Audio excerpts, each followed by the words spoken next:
Section 1. The oldest thing alive. There is something sleeping beneath the mountain on Fenris. Something old. Something that has watched the galaxy turn for so long that the word old begins to lose its meaning against the actual span of it. Something heavy with memory, saturated with the weight of 10,000 years of accumulated experience, sealed inside an armored shell in the cold dark of a vault that most living beings will never see, on a world most will never visit, known across the breadth of a galaxy-spanning civilization as the most ancient warrior still in service. It rests inside a sarcophagus of iron and ceramite. The life support systems around it hum at a frequency just below the threshold of comfortable human hearing, a tone that has been described by the Iron Priests, who tend it as the voice of the machine spirit, the sound of something sacred, continuing to function. Cables connect the sarcophagus to systems whose original schematic drawings are older than most political institutions in the Imperium. The engravings on the exterior of the chassis, repainted and recarved by reverent hands every 100 years, have been refreshed so many times that some of the original marks are 3 or 4 generations of restoration removed from the stone beneath. Within the sarcophagus, suspended in amniotic fluid that the Iron Priests maintain, with the kind of obsessive precision usually reserved for the holiest of relics, organic tissue persists, a brain, part of a spine, the remnants of a body that was once young and strong and capable of tearing a man apart with its bare hands before the Adeptus Astartes enhancement programs magnified every one of those capabilities into something that barely qualifies as human anymore. This tissue is ancient beyond the normal meaning of the word. It has survived conditions that should have ended it dozens of times over.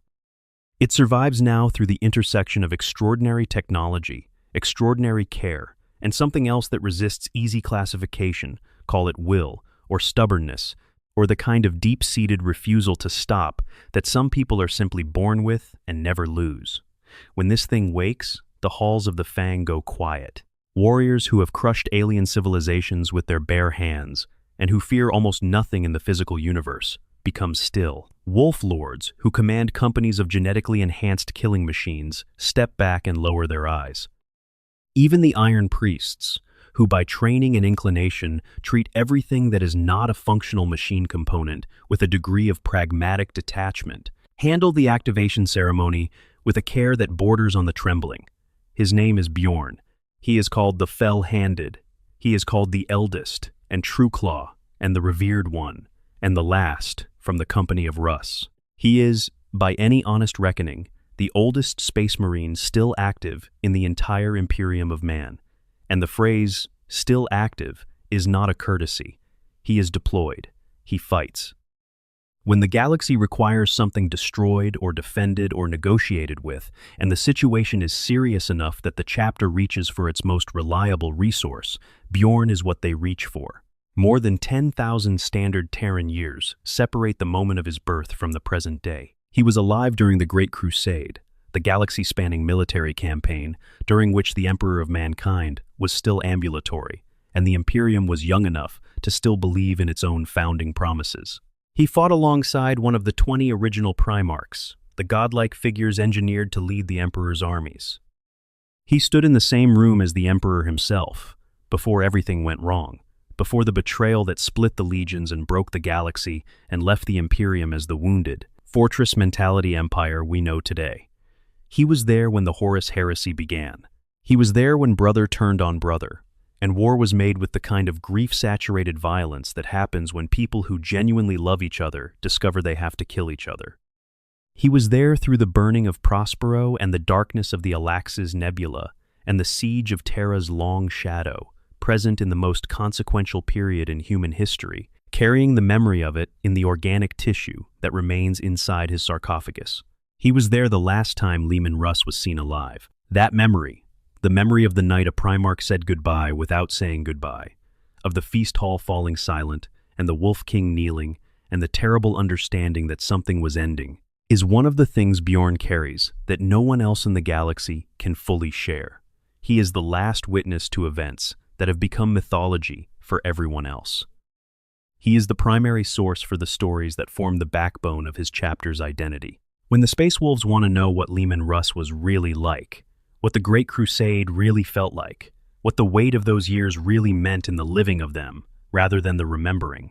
They wake Bjorn. The experience of being Bjorn is something that requires some imagination to approach, because nothing in ordinary human experience maps onto it cleanly. He does not sleep the way living things sleep. The stasis that claims him between awakenings is not rest. It is not a state that has any quality of peace to it, or warmth, or the low pleasant hum of a consciousness, temporarily offline but still engaged with the world. It is a void, complete and absolute. When he goes under entirely. And when the stimulants and the activation sequences and the Iron Priest's careful rituals bring him back, there is a moment, the records suggest, where he has to reassemble the fact of his own existence, from first principles, reconstructing who he is and where he is, and when he is, from the sensory data that begins to filter in through the chassis systems. And then the understanding comes, whatever year it is, however many decades or centuries have passed, however much the faces around him have changed. He orients and he assesses, and he does what he has always done, his work. The question of how he survives this, how any consciousness maintains coherence and continuity across the kind of isolation that his existence involves, is one that different scholars and lore-keepers answer differently. Some point to the mechanical precision of the Dreadnought's life support systems, which keep the organic components of him in a state of suspended preservation, rather than allowing the slow degradation that time normally brings to biological tissue. Some point to the specifics of the Space Marine Enhancement Program, which builds into its products a resilience of both body and mind that goes well beyond what baseline humans can access. Some point to the particular culture of the Space Wolves, which provides Bjorn with a role and a purpose and a community that continues to value him across every generation, giving him something to orient around when the void releases him. Some point to the cold anger. Bjorn himself has described it this way, in various conversations recorded across the centuries. The anger keeps him here. Not the hot rage of grief or the reactive fury of battle, but something lower and more constant. A cold, focused, directed anger at specific things, at the incompleteness of his situation, at the losses he has carried without resolution, at the absence of the Primarch who left him behind and never explained why. This anger is not destructive in the way that consuming grief can be destructive. It functions more like an anchor, giving him something to push against, a reason to maintain the shape of himself when the shape might otherwise dissolve. The Space Wolves have a name for what keeps their ancient ones going, the Dreadnoughts, who have persisted for centuries.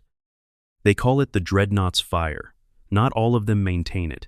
Some of the chapter's ancient warriors have faded into a kind of mechanical torpor, their organic components still technically alive, but their consciousness so diminished by the accumulated weight of centuries that they are more automaton than person, executing combat functions without the animating intelligence that once made them who they were. Bjorn has not faded. If anything, the edge on him has only sharpened with time. There is also a belief in the chapter, semi-theological and resistant to precise examination, that the spirit of Lemon Russ watches over Bjorn in a particular way.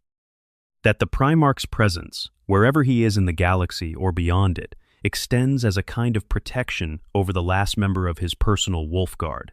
That Bjorn will not die, cannot truly be ended, until the wolf time arrives and Russ returns, and the two of them stand together one final time in the last battle of everything. This belief has not been tested definitively. Bjorn has come close to destruction multiple times in battles whose stakes were genuinely enormous. He has walked away from engagements that should have killed him. Whether this is the Primarch's spirit at work, or simply the intersection of a superlatively skilled warrior with a superlatively constructed machine and an absolute refusal to die before the debt is paid, the result has been the same. He is still here, 10,000 years. Still here, still waiting. To understand what that means, you have to understand where it started. You have to understand the world that made him, and the chapter that shaped him, and the specific, particular sequence of events that transformed a sullen young gray hunter from the Third Great Company into the living legend that the whole Imperium knows. You have to understand Fenris first. Because everything about Bjorn begins with Fenris. Drop a comment below and let us know where you are watching from and what time it is there.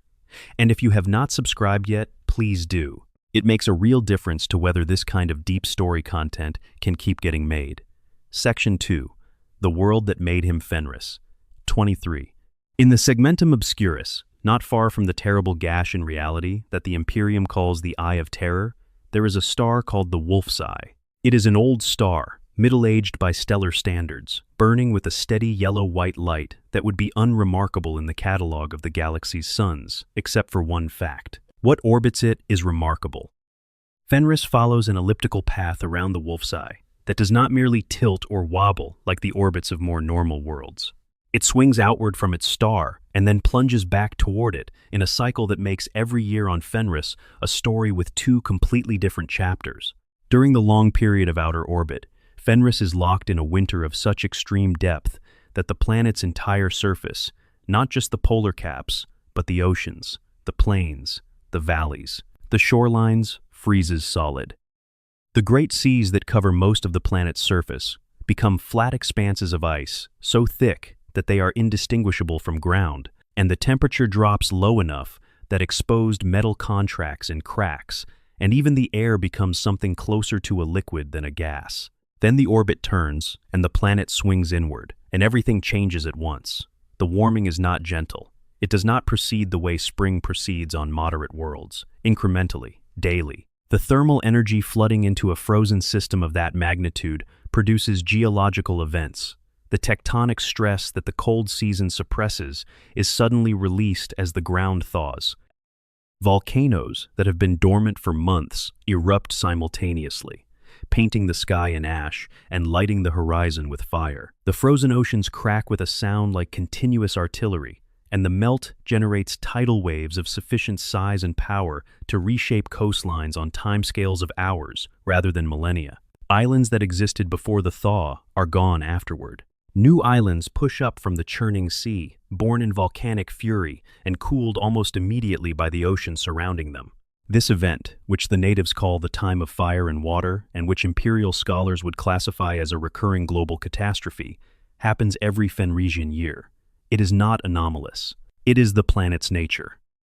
And the people of Fenris have adapted to it with the thoroughness of a species that understood very early in its history that sentimentality about permanence would get you killed. The Fenrisians are nomadic. They build nothing intended to last more than a season, because nothing on Fenris does last more than a season. Their tools are practical and portable. Their culture is oral, stories and songs carried in memory, because anything written on a surface might not survive the next geological event. They are hunters and raiders, crossing the frozen sea on foot or by wolf-pulled sled in winter and taking to longships in summer, following the herds that survive the annual transformation and exploiting whatever new islands the volcanoes have deposited. They are also, by any objective measure, among the hardiest human beings in the Imperium of Man. Surviving on Fenris is a complete education in what the human body can do when it is given no alternative. From childhood, a Fenrisian learns to move through extreme cold without adequate protection by the standards of softer worlds, to navigate ice fields that are actively cracking beneath their feet, to read the signs of an incoming volcanic event in time to reach higher ground, to hunt things in the dark and the cold that would kill a less experienced person in seconds. By the time a young Fenrisian has reached adulthood, assuming they reach adulthood at all, the casualty rate being what it is, on a world that actively tries to end you, they have accumulated practical survival skills that most Imperial soldiers never develop in a lifetime of military service. Into this population, the Space Wolves recruit. The process of selection is not a formal examination with standardized criteria. It is closer to watching. The Wolf Priests, the Space Wolves' equivalent of chaplains but with a more complex role that combines spiritual guidance with the physical process of initiation, observe the tribes, watch the young warriors through cycles of seasons, and make their assessments based on qualities that resist easy quantification.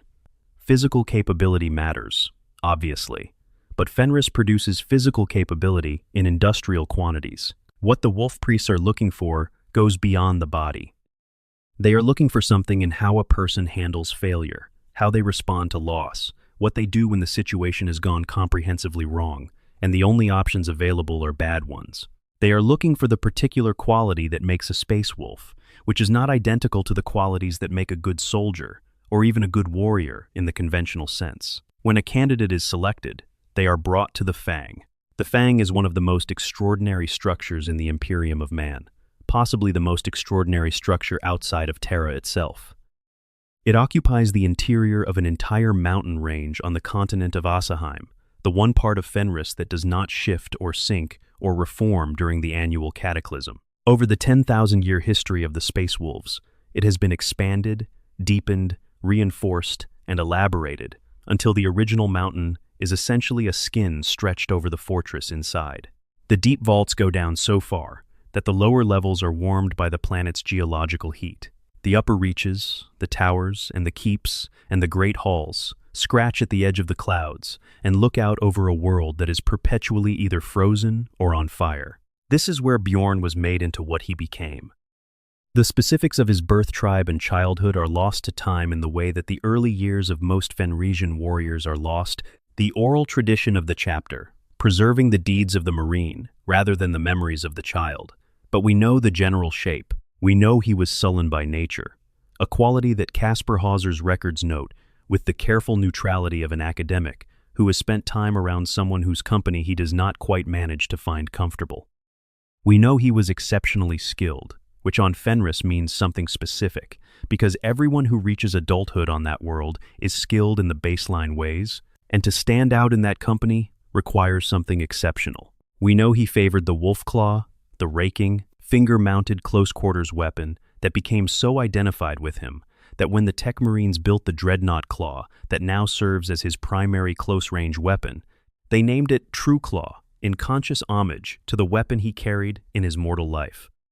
We know he was placed in the Third Great Company, known as Tra, under the command of Jarl Ogvi Helmskrat, and that he served there through campaigns that the records describe in broad strokes, but rarely in the personal detail that would let us see the early Bjorn clearly. He was a warrior among warriors, doing his work, building his reputation through accumulated deeds in the way that all Fenrisian warriors build their reputations. The culture he operated within is worth pausing on, because it shapes everything about how he operated. The Space Wolves are, by design, an extension of Fenrisian warrior culture applied to the scale of interstellar war. They tell stories. They swear oaths. They honor the dead with fire and the living with ale and the worthy with the formal recording of their saga. A saga, in this context, is not merely a story about someone. It is a specific kind of document, oral initially and sometimes later written, that captures the essential truth of a person's life as expressed through their most significant deeds and their most revealing choices. The Skjold, the saga keeper, is one of the most important roles in a great company, because the Skjold is the one who decides what matters enough to preserve. Caspar Hauser would eventually become the Skjold of Tra.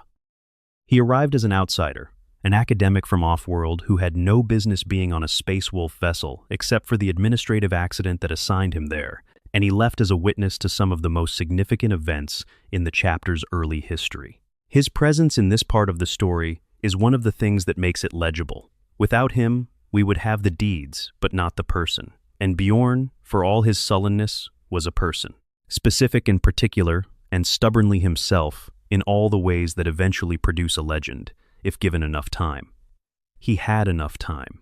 He had 10,000 years of it. Section 3. Born in the Crusade, the Young Grey Hunter.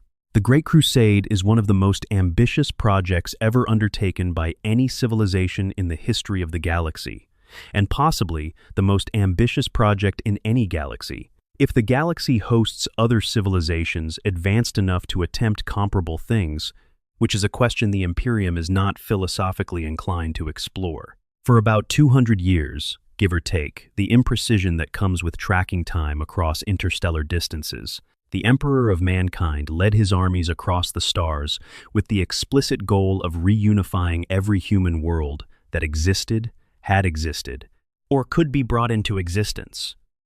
This was not a gentle project. Some worlds had been alone for so long, during the darkness of the Age of Strife, that they had forgotten they were human. Some had been conquered by alien empires, and their populations transformed beyond easy recognition. Some were simply held by people who did not want to be part of the Emperor's vision of unity. who had built their own power structures and their own ways of living, and found the offer of Imperial compliance significantly less appealing than the alternative of continuing exactly as they were. The Space Wolves existed, during this period, as one of the primary instruments of compliance enforcement on behalf of the Emperor. They were the legion that got sent when someone said no loudly enough that saying no needed to have consequences. They were what happened after diplomacy had been tried and had failed, and the decision had been made that the non-compliant world would comply one way or another. This gave them a reputation as effective but blunt, which was not entirely inaccurate. Leman Russ was not a subtle man in his approach to opposition. He was a man who had unified the fractious, constantly warring tribes of an entire death world through a combination of being better at fighting than anyone else and being persuasive enough, when he chose to be, that people listened. His legion inherited both of these tendencies and deployed them in the same order: combat capacity first, conversation. If the combat capacity had already made the conversation's outcome obvious. Bjorn operated inside this structure as a Grey Hunter, the designation for a full battle brother who has completed his initial probationary period and been accepted as a full member of his company. Grey Hunters are the backbone of the Space Wolves' fighting strength. They are neither the reckless aggression of the Bloodclaws, the young and barely controlled warriors still burning off the excesses of the initial enhancement, nor the seasoned steadiness of the Long Fangs, the veterans whose age has translated into a patience for holding ground and laying down covering fire. Grey Hunters are the middle, the core, the functional center, and Bjorn served in that role through the middle portion of the Great Crusade, with the quiet competence of someone who is very good at their job and does not feel the need to announce this. His first notable appearance in the records, the first moment that is described in enough detail to paint a picture, involves a mistake. Bjorn was operating weapon systems aboard one of Tra's vessels. An incoming shuttle was identified, assessed, and classified as a threat by a process that evidently went wrong somewhere in the chain of evaluation. Bjorn fired on it.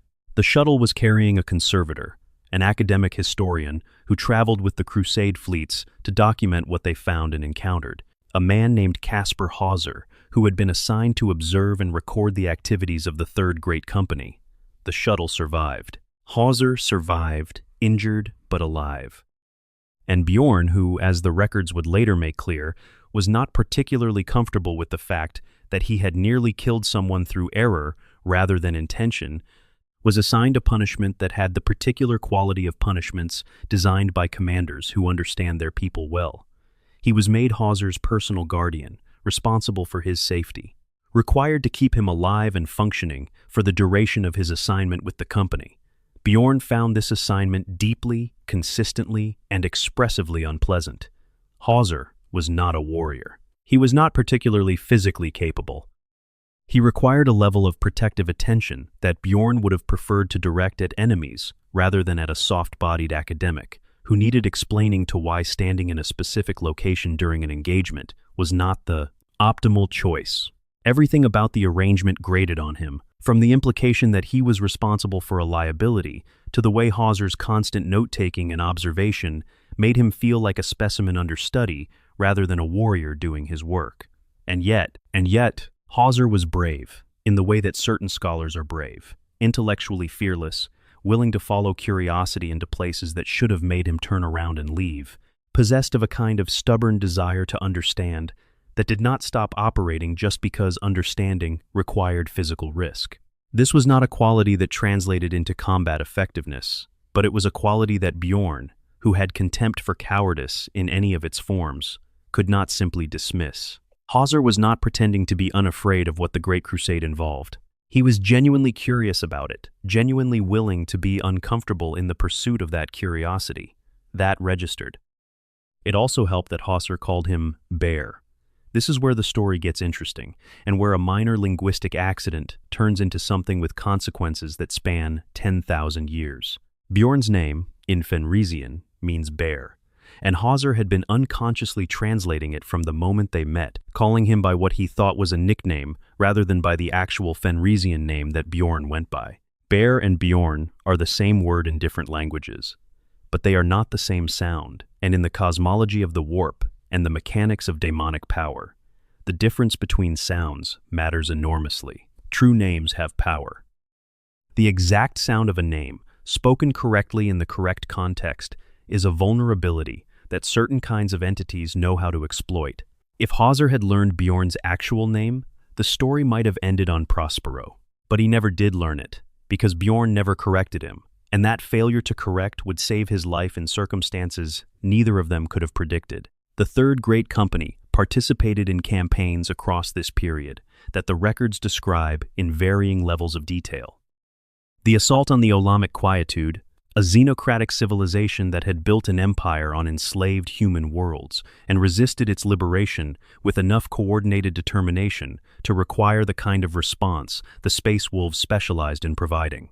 Bjorn was there, his Wolfclaw accounting for however many opponents it accounted for. The saga of those engagements preserved in Hauser's records as a series of battles in which Tra distinguished itself and the enemy did not survive the distinction. He was there on Nicaea, the world where the Emperor convened a great council to address the growing controversy over psychic powers in warfare.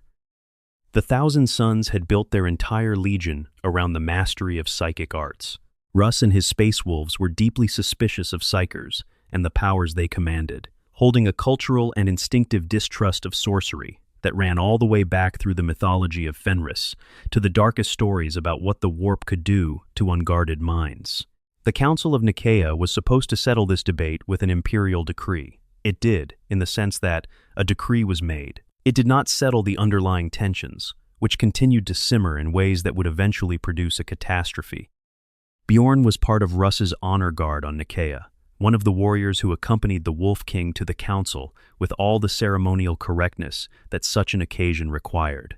It was the kind of duty that did not suit him, standing around looking imposing at a political gathering when he would have preferred to be doing something more directly useful. He endured it with the stoicism of someone who understands that even warriors serve their purpose, sometimes in ways other than combat. After Nicaea, the orders came for Prospero, and then everything changed. Section 4. Fire and Shadow. The Burning of Prospero. To understand what happened on Prospero and what it meant for Bjorn specifically, you need to understand the background, because the background is essential context for why the foreground is as tragic as it is. Magnus the Red, the Primarch of the Thousand Sons, was not a traitor in the same way the other 9 traitor Primarchs were traitors. He did not turn against the Emperor out of pride or ambition or the seduction of chaos whispers. He turned, to the extent that he turned at all, out of desperation, doing the only thing he knew how to do to stop a disaster he could see coming, using the psychic powers that the Emperor had forbidden, violating the warding of the Imperial Palace, with a vision that shattered protections and tore through defenses in ways that caused genuine damage, all to deliver a warning that Horus had fallen and the heresy had begun. The Emperor's response, filtered through whatever Horus himself had done to shape the interpretation of events, was to send the Space Wolves to Prospero with an order that has been debated ever since. Whether Russ was ordered to destroy Prospero or to bring Magnus back alive for judgment is one of the great historical ambiguities of the heresy. What is not ambiguous is what happened. The Space Wolves arrived. The battle was joined. Prospero burned. The city that housed the Thousand Sons' greatest libraries and academies and vaults of knowledge, accumulated over centuries, all of it was consumed by fire and bolt and blade. The Thousand Sons fought back with the power of their psychers and their own martial skill, and the deeply personal fury of people fighting for their home. The Space Wolves pressed forward with the inexorable momentum that was their legion's signature. People died. The world died. And in the middle of all of it, in the ruins of a structure built by the Thousand Sons to house certain practices the records describe without specificity, something had been waiting. Something that had taken an interest in Caspar Hauser long before this moment. Something that had established a connection to the conservator and used that connection to observe and understand and accumulate the kind of information that gave it leverage over events. It was, in the terminology the Space Wolves would use afterward, a neverborn. A being of the warp given sufficient coherence and intelligence to pursue agenda. Whether it was specifically a creature of Tzeentch, the chaos god associated with manipulation and change and schemes that operate over centuries, is suggested by some sources and denied by others. What it was, functionally, was an entity of considerable power that had been doing exactly what it wanted to do until Bjorn arrived. Hauser encountered it in the structure, alone, and tried to fight it with an axe, because Hauser was that kind of person, and the axe was what he had. This went about as well as you would expect.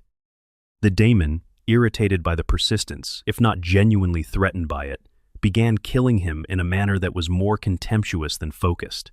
Bjorn arrived. The first thing he did was save Hauser, hacking the daemon's arm off with his wolf claw, because you help your ward when your ward is being strangled, guardian duty or not.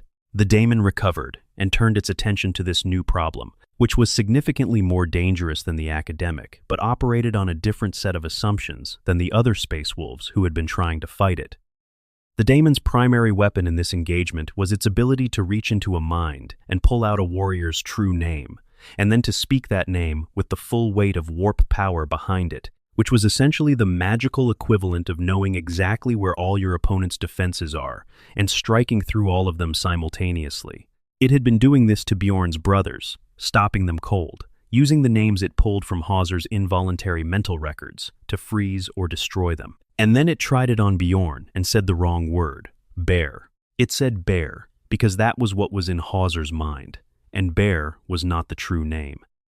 Bjorn's true name was Bjorn, the Fenrisian word that Hauser had always been translating unconsciously. The daemon pulled the translation rather than the name, spoke the wrong syllables with all the power it had, and nothing happened. And Bjorn, who had just watched this thing kill his brothers with words, and then found that the same words did nothing to him, responded in the only way he knew how.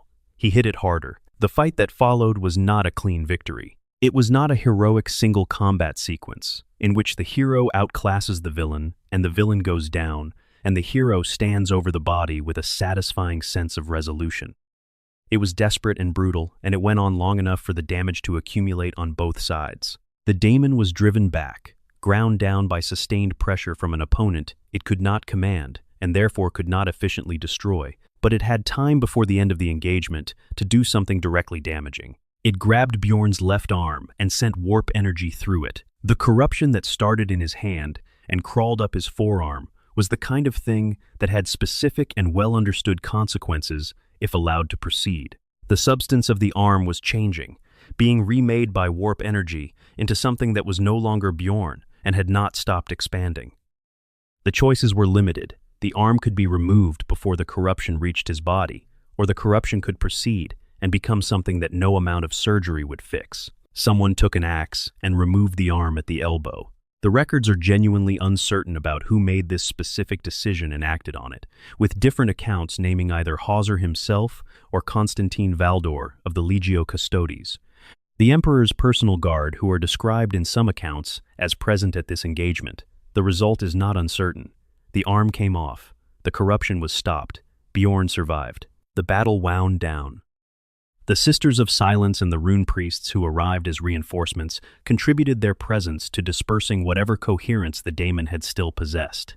Prospero continued to burn around them, and Bjorn stood in the wreckage, one arm short, looking at the outcome of a battle in which his brothers had died, and he had survived, and the question of whether survival was preferable to the alternative was one he was not certain. He had a good answer for. Leman Russ found him afterward, or they found each other in the particular way that leaders and their most trusted people find each other in the aftermath of catastrophe. The conversation between them is preserved in something close to its original form in the chapter's sagas, brief and direct in the way that both of them habitually communicated. Russ called him one-handed. Bjorn said it was a poor name. Russ said it suited. Bjorn said nothing else worth recording, or if he said something the Skalds did not think the response required preservation. He hated the name. He hated that it described him by what was missing rather than what remained. He hated that every time someone used it, the story it told was the story of a daemon getting hold of his arm, rather than the story of a daemon that had been taking his brothers apart one by one, until something it could not name came along, and refused to stop fighting. He would eventually be called the Fell-Handed instead, not because he stopped being one-handed, but because the title that emerged from a later encounter told a different story, a story of power rather than absence. He would earn that title at the cost of everything else he had left to lose, but that comes later. For now, Prospero was burning, and Bjorn was one arm shorter than he had been, and the heresy was beginning, and everything was about to get much worse. Section 5. The Heresy and its Aftermath. The Alaxes Nebula. The immediate aftermath of the burning of Prospero dropped the Space Wolves into a confrontation they had not anticipated, and which had the particular quality of nightmares, where the danger is already too close when you first realize it is. There, the Alpha Legion was waiting for them. Among the legions that had declared for Horus, the Alpha Legion occupied a unique position. They were not straightforward opponents in the way that the World Eaters were. Straightforward opponents, pure aggression and physical dominance. They were not practitioners of sorcery like the Thousand Sons had been. They were specialists in concealment and deception, and the kind of indirect action that produces maximum damage from minimum exposure. Their organizational structure was so deliberately obscured that even their own commanders maintained uncertainty about which orders were real and which were misdirection. They operated through networks of agents and sleeper cells and information advantages that made fighting them feel like trying to fight smoke. They had been watching the Space Wolves descend on Prospero. They had been preparing for the aftermath. And when the Wolves tried to withdraw from the system, they found the Alpha Legion already positioned to intercept, already aboard some of their ships, already inside the perimeter, in the way that the Alpha Legion always seemed to be inside the perimeter before anyone realized there was a perimeter to breach. The battle in the Alaxes Nebula was close and vicious and deeply personal in the worst way, fought in the corridors of vessels where the Wolves knew the layout, and the Alpha Legionaries were not fighting as a disadvantaged invading force, but as something more adapted to this kind of engagement than anyone on the receiving end would have liked. Bjorn fought his way through boarding actions with his wolf claw and whatever he could find available, which for a Space Marine in the middle of a ship-to-ship engagement is generally either weapons or pieces of the ship itself, both of which he was willing to use. He and his pack fought their way to Leman Russ's flagship, a vessel called Hrafnkel, and there they encountered something that would have been deeply embarrassing if the emotional register available to Space Marines in combat included much room for embarrassment. A traitor contemptor Dreadnought, one of the Alpha Legion's weapons, was between them and where they needed to be, and it was Russ himself who dealt with it, saving Bjorn's life with the kind of casual competence that Primarchs occasionally display when reminded that they are Primarchs. But what mattered in the longer arc of the story was what happened after the immediate combat, when the chaos had settled enough for thought to be possible again, and Russ was dealing with what the records describe as a significant emotional and psychological crisis. The events of Prospero had hit Russ hard. Not in the way that physical injury hits a Primarch, who can absorb damage that would vaporize a standard human being and continue to function. In the way that consequences hit people who have to live with them afterward. He had gone to Prospero under orders that might have been manipulated. He had destroyed a world and a brother legion, and he could not be certain, in the aftermath, that what he had done was right or necessary, or what the Emperor had actually wanted. The role he had been playing, the Emperor's executioner, the instrument of punishment aimed at whatever target required overwhelming force, was beginning to feel less like honor and more like a way of avoiding moral responsibility by outsourcing the decision-making to someone else. He was in crisis. A wolf king in crisis, which looks different from a human in crisis in its physical expression, but has the same essential quality. A person unsure of what they are and what they are for. Bjorn talked to him. This is worth noting because it is genuinely strange. Not that Bjorn spoke to his Primarch, that was normal. Strange because of what he said and how he said it, and that he was right. He did not offer comfort. He did not reassure Russ that the burning of Prospero was definitely justified, and definitely what the Emperor intended, and definitely going to look better with the benefit of hindsight. He told Russ, in the blunt and direct way that was the only mode Bjorn operated in, that following orders blindly was a way of failing the responsibility that came with being who Russ was, that a tool was only a tool, that the Space Wolves were more than a weapon to be aimed and fired, and Russ was more than the hand that held the weapon, and it was time he started acting like it. This is not the kind of thing you say to a Primarch if you are afraid of the Primarch. Bjorn was not afraid. He was also not wrong, and Russ, whose native intelligence was considerable despite the image of the brawling barbarian that history has sometimes attached to him, knew when he was hearing something true. The aftermath of that conversation was the Space Wolves beginning to operate with more moral agency, more willingness to evaluate orders against a standard of what was actually right, rather than what was simply commanded. This did not make them rebels. It made them something more like independent operators with strong values, which the Imperium both needed and struggled to accommodate throughout its entire history. Bjorn had said the right thing at the right moment to the right person. He would do this again, across the millennia, in different forms and different contexts, when the right thing was hard to say, and the person who needed to hear it was the one most capable of doing something about it. He also accompanied Russ to Fenris for a ritual whose details are preserved in the chapter's most carefully guarded sagas. At a place called Surtur's Door, Russ and a small group of rune priests performed a ceremony that had something to do with the boundary between the material world and whatever lies beyond it. Russ went somewhere during this ritual, through a threshold that the records call the Underverse. And before he went, he told Bjorn something very specific. Do not turn around, no matter what happens. Do not turn around until I return. One by one, while Russ was wherever he had gone, the rune priests were taken by things that came out of the dark. Bjorn heard them die, each one, because he was not facing them. He was facing the door. He had been told to face the door and to hold his position, and he held it while the sounds of his brothers dying came from behind him, and he did not turn around. This is the image of Bjorn that the chapter's skalds return to, in the stories they tell of his character. Not the combat, not even the moments of tactical brilliance or physical endurance. This, holding still while everything around him falls apart, keeping faith with a promise given by someone he trusted, refusing to let the sounds behind him break the discipline that the promise required. Russ returned. They were the only two left alive in that place. The willingness to hold, to keep faith in conditions where every instinct screams that keeping faith is a mistake, is the thing Bjorn is made of at the most fundamental level. This is what the chapter inherited from him, encoded in 1,000 sagas, the quality that the skalds most reliably reach for when they are trying to explain what it means to be a space wolf. Section 6. Grith, the Oath of the Lone Wolf. The Lone Wolf is one of the most distinctive and most poignant traditions of the Space Wolves chapter, and it begins with a single event, on a volcanic world where everything went wrong. Grith was the world.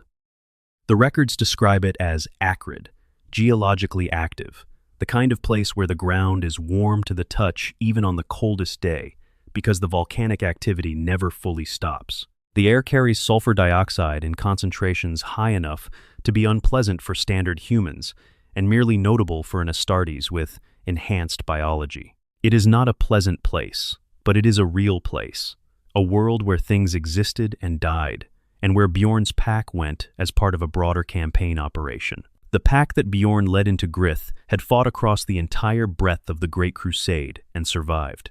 They had killed Xenos empires and renegade human forces and everything in between.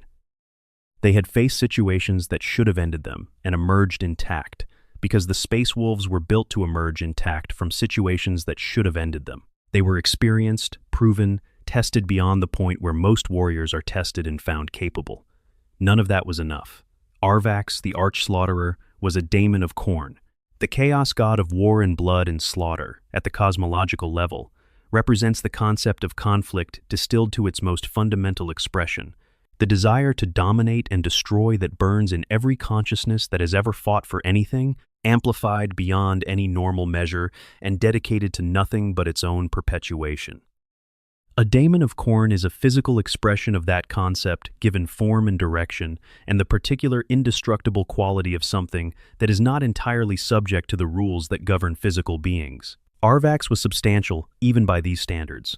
An entity old enough to have accumulated the kind of presence and power that comes from millennia of existing at the intersection of the material world and the warp, able to be present in both simultaneously, able to bring to bear on a material conflict the advantage of something that does not feel pain and does not tire and does not carry the weight of mortality that every physical being carries.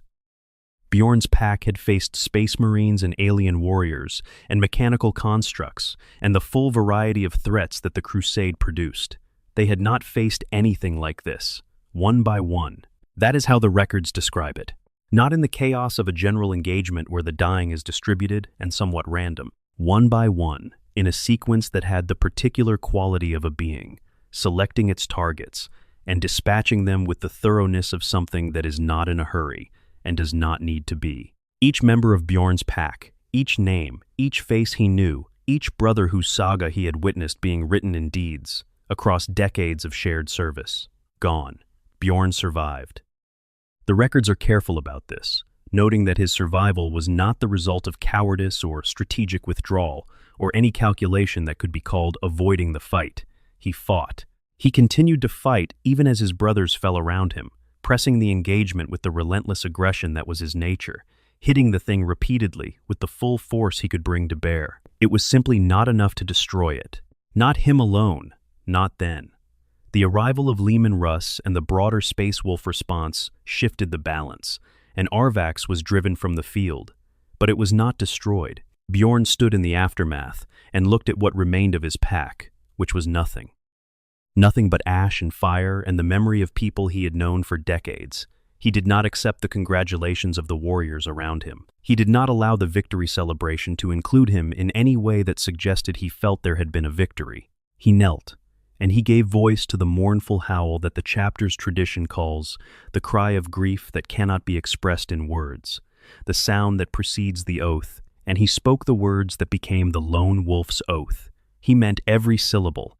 The Lone Wolf's Oath is sworn to seek a glorious death in atonement for the failure to protect the brothers who died. This is not as straightforwardly suicidal as it sounds, because the framing in the Fenrisian tradition is not primarily about death, but about finding an enemy worthy of the exchange.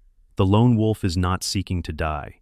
He is seeking an enemy important enough that dying against it would constitute both vengeance and appropriate tribute to the brothers who were taken. The death he seeks is a meaningful death, not merely an ending. Bjorn wanted to find Arvax. 5 years passed. He continued to serve, because a lone wolf is not excused from duty, but he also kept one part of his attention on the horizon, waiting for intelligence that would tell him where the daemon had gone and when it would be possible to find it. 5 years of combat missions across the campaigns of the Great Crusade and the early heresy, 5 years of accumulating kills and participating in battles and doing the work of a space marine, with the oath sitting underneath all of it like a stone in the bottom of a river, constant and weighted. When word finally came, Russ moved immediately. The Wolf King had his own reasons for wanting Arvax destroyed. Warriors who served under his command had died on Grith, and Primarchs do not forget this kind of debt any more than their warriors do. Russ intended to reach Arvax first and end it personally. He was, by any objective measure, vastly more capable of this than Bjorn or any other individual warrior in the chapter. He was a Primarch. He had been engineered to be the greatest possible version of what a warrior could be. But Bjorn was closer, or faster, or more driven. The records do not specify exactly why Bjorn reached the daemon first on what was supposed to be Russ's hunt. What the records describe is Russ watching. Bjorn rolled beneath a blow that would have cut him in half, a horizontal sweep from a weapon of sufficient size that ducking it required committing completely to the movement, with no room for the kind of micro-adjustment that skilled fighters use when they are keeping an option open. Then he climbed. He physically scaled the daemon's frame, using its own body as a ladder, working his way up through the massive physical presence of something that was trying to shake him off and destroy him, until he reached the throat, and then he tore it out. Russ came to him afterward and exonerated him from the guilt he had carried since Grith, formally and publicly, in front of the assembled chapter, declaring the oath fulfilled and the debt paid in full. He promoted Bjorn to his personal wolf guard, his closest and most trusted circle, and he gave him the title that would carry through the centuries, the Fell-Handed, the one whose hand had struck with fell power, the one who had done the impossible and then done it again, the warrior who carried loss like a weapon and turned it into something the daemon itself could not anticipate or defend against.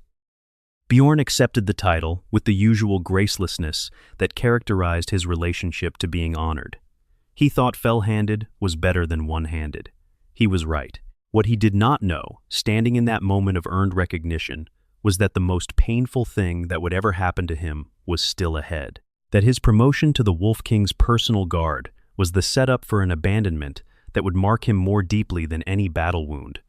The feast was coming, and the night, everything changed. Section 7. The Abandonment when Russ left. The Feast of the Emperor's Ascension was held, as it always was, in the Great Hall of the Fang. It was a celebration of the day the Emperor had defeated Horus and been placed on the Golden Throne, the day that marked the end of the heresy and the beginning of the new order that the Imperium has maintained, in various states of difficulty, ever since. It was a feast in the fullest Fenrisian sense. Enormous quantities of food, ale flowing in volumes that would be alarming if anyone present were not a space marine with a biology capable of processing it, the telling of sagas and the swearing of oaths, and the general atmosphere of controlled celebration that the space wolves generated, whenever you put enough of them in the same room with something to eat and drink. In 211 of the 31st millennium, the 197th time this feast was held since its founding, Leman Russ attended. Midway through the celebration, he went quiet. Silences from Leman Russ were not ordinary silences.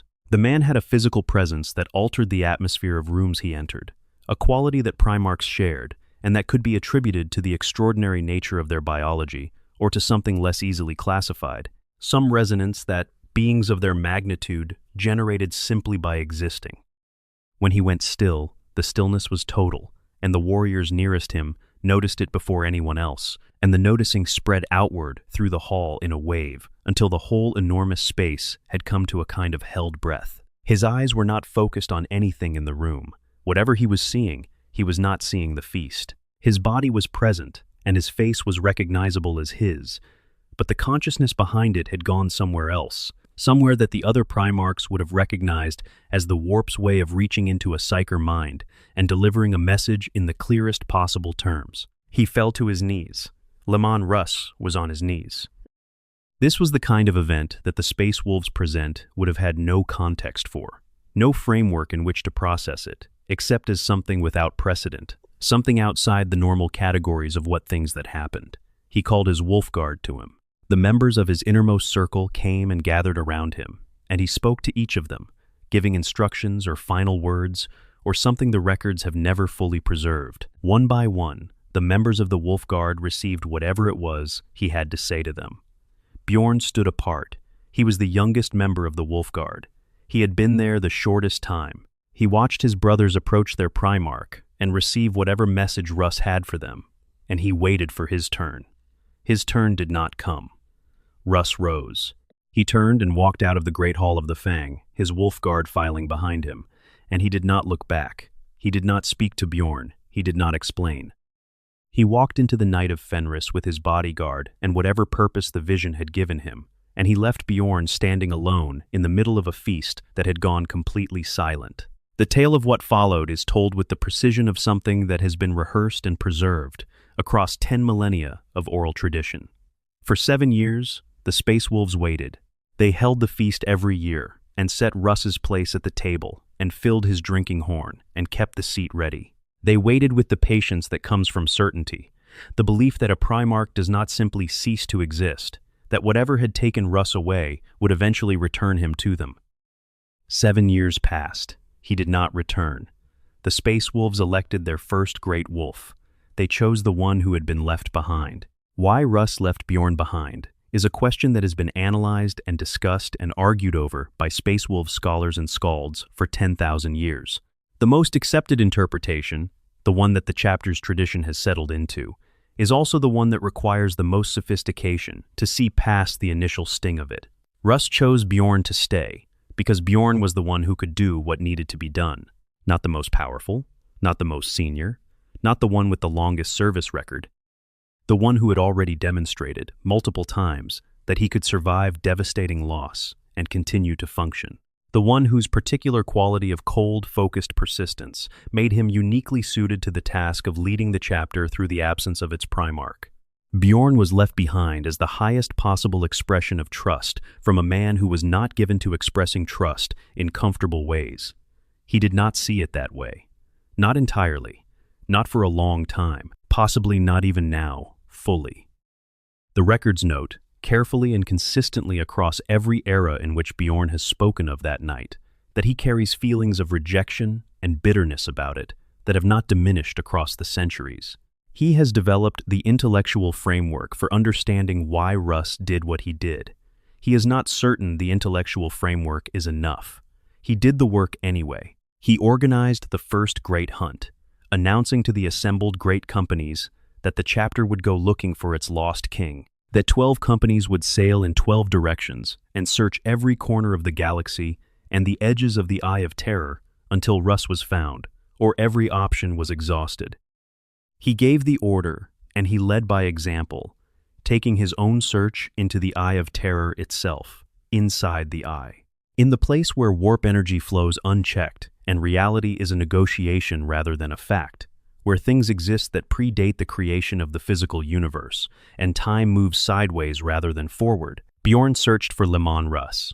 He found instead his own ending as a mortal warrior. The specifics of the injury that ended the first great hunt are fragmentary, because the Eye of Terror does not preserve detailed records in any form that survives export. What is known is that Bjorn was mortally wounded in a way that the chapter's apothecaries could not repair, his body broken beyond the recovery that normally distinguished Space Marine medicine from the futile attempts of baseline human surgeons. He was dying. The Space Wolves made the choice that would change everything. They sealed him in the machine. Section 8. The Iron Tom becoming the Dreadnought. Imagine you are a warrior who has spent decades in combat. You have fought across the breadth of the galaxy. You have won engagements that history will record as significant. Lost brothers who mattered more to you than anything material, carried oaths and grief, and the particular weight of being the person everyone else looks to when they need someone to look to. You have been defined your entire adult life by your ability to physically engage the world, to put your body between your brothers and the thing trying to destroy them, to close the distance and make the problem stop with your hands. And now someone is explaining to you that from this point forward, you will not have a body, not in any conventional sense. You will have a machine, and inside the machine there will be a remnant of you, maintained and preserved by systems so sophisticated that they border on the theological, but the machine is not you in any way that allows you to simply live inside it, as you lived inside your body. You cannot sleep, you cannot eat, you cannot touch anything or be touched. When you fight, the feedback comes through sensors and translation systems and the interface of the machine, rather than the direct, immediate, proprioceptive certainty of a body doing what a body does. And when you are not needed, you go into a void that is not sleep and not death, but something in between, something with the quality of neither. This is the Dreadnought's existence. This is what Bjorn accepted in 934 of the 31st millennium during the Proxima Rebellion, when the injuries he had sustained finally exceeded what the chapter's apothecaries could address. The Proxima Rebellion was one of the post-heresy conflicts in the long scouring, the period of warfare that followed the heresy as the loyalist forces worked to reclaim worlds and systems that had declared for Horus and eliminate the traitor legion's remaining capacity to operate. Bjorn was raiding a fortress. The fortress fought back in a manner that proved permanently conclusive for his mortal body. The dreadnought chassis built around him was described in the records of the time as extraordinary. The iron priests who performed the interment were working with one of the most sophisticated dreadnought frames in the chapter's possession, a machine whose systems were considered advanced even by the standards of the Horus heresy era, which means they were considered advanced by standards that the Imperium has subsequently been unable to match or replicate. The sarcophagus that houses his biological remains is sealed with a complexity of systems that would take a tech priest of considerable skill most of a lifetime to fully understand. They covered the exterior in engravings, battle honors, runes of warding and strength and protection, carved by iron priests who treated the work as sacred, which for the Space Wolves it was. Bjorn, on coming online and discovering the extent of the decoration, made his feelings about it known in terms the records describe as characteristic. He did not want ornamentation, he wanted function. The engravings were a compromise, in the sense that they were applied over his objections, and he eventually stopped complaining about them, which in Bjorn's case represented the closest available approximation to acceptance. The wolf claw that was built for his dreadnought form was named True Claw, not by Bjorn himself, by the Iron Priests, in deliberate homage to the weapon that had defined his fighting style since the Great Crusade, the raking close-quarters weapon that had been his preference as a mortal warrior. The True Claw is a relic of the chapter in its own right, maintained and repaired across the centuries with the same obsessive care that the rest of the chassis receives. He was armed initially with a plasma cannon, in the years when he was still fighting at the forefront of every campaign. The kill counts accumulated during this period of 500 years of active service are described in the chapter's records in terms that are not quite understandable in the context of individual achievement. A personal kill count exceeding that of some entire chapters. This is not a figure of speech. This is the chapter's honest accounting of what happens when you take a warrior of Bjorn's skill and experience and put him in a chassis that is essentially a mobile weapons platform, and then give him 500 years to do what he does. He fought the Scouring. He fought the reclamation of worlds lost during the heresy. He fought everything that presented itself as something requiring fighting, driving himself forward with the cold anger that was by this point the defining quality of his inner life. Not the burning grief of fresh loss, but the settled, specific, focused anger of someone who has absorbed too much loss and converted it into fuel. He was sustained by the anger. The chapter believed he needed the anger to maintain his sanity across the void between awakenings, that the emotion served as an anchor for his identity in conditions that eroded identity in other dreadnoughts. Then the long years began to tell. The awakenings came further apart. The stasis periods grew longer. The chapter began to make deliberate decisions about when to wake him and when to preserve him, for situations that required something only he could provide.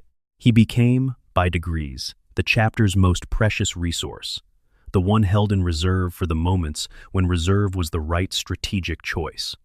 Ordinary campaigns did not merit his awakening. The battles that shaped the chapter's fate did. This was the beginning of a different kind of existence, not the ceaseless combat of the post-heresy centuries, but something more episodic, punctuated by long darkness and shorter periods of light. Each awakening brought him into a world that had moved on without him. Each sleep was a cut of indeterminate length from the record of his own existence. He endured it. He had no other viable option. In the deep halls of the Fang, in the vault that houses the chapter's sleeping ancients, Bjorn rested. Other dreadnoughts came and went around him, some eventually achieving the true death that he continued to be denied, others sleeping beside him through decades and centuries. The sounds of the fortress above him were faint and distant, transmitted through the rock and metal of the mountain, the footsteps of warriors above and the weather of Fenris outside. He slept, and Magnus came. Section 9. The Battle of the Fang, Iron Against Sorcery. The plan that Magnus the Red devised for his revenge on the Space Wolves was patient. This is the first thing to understand about it, because patience is not a quality that casual observers associate with the Daemon Primarch, but the plan he executed against the Fang in the 32nd millennium had been decades, possibly centuries, in the making.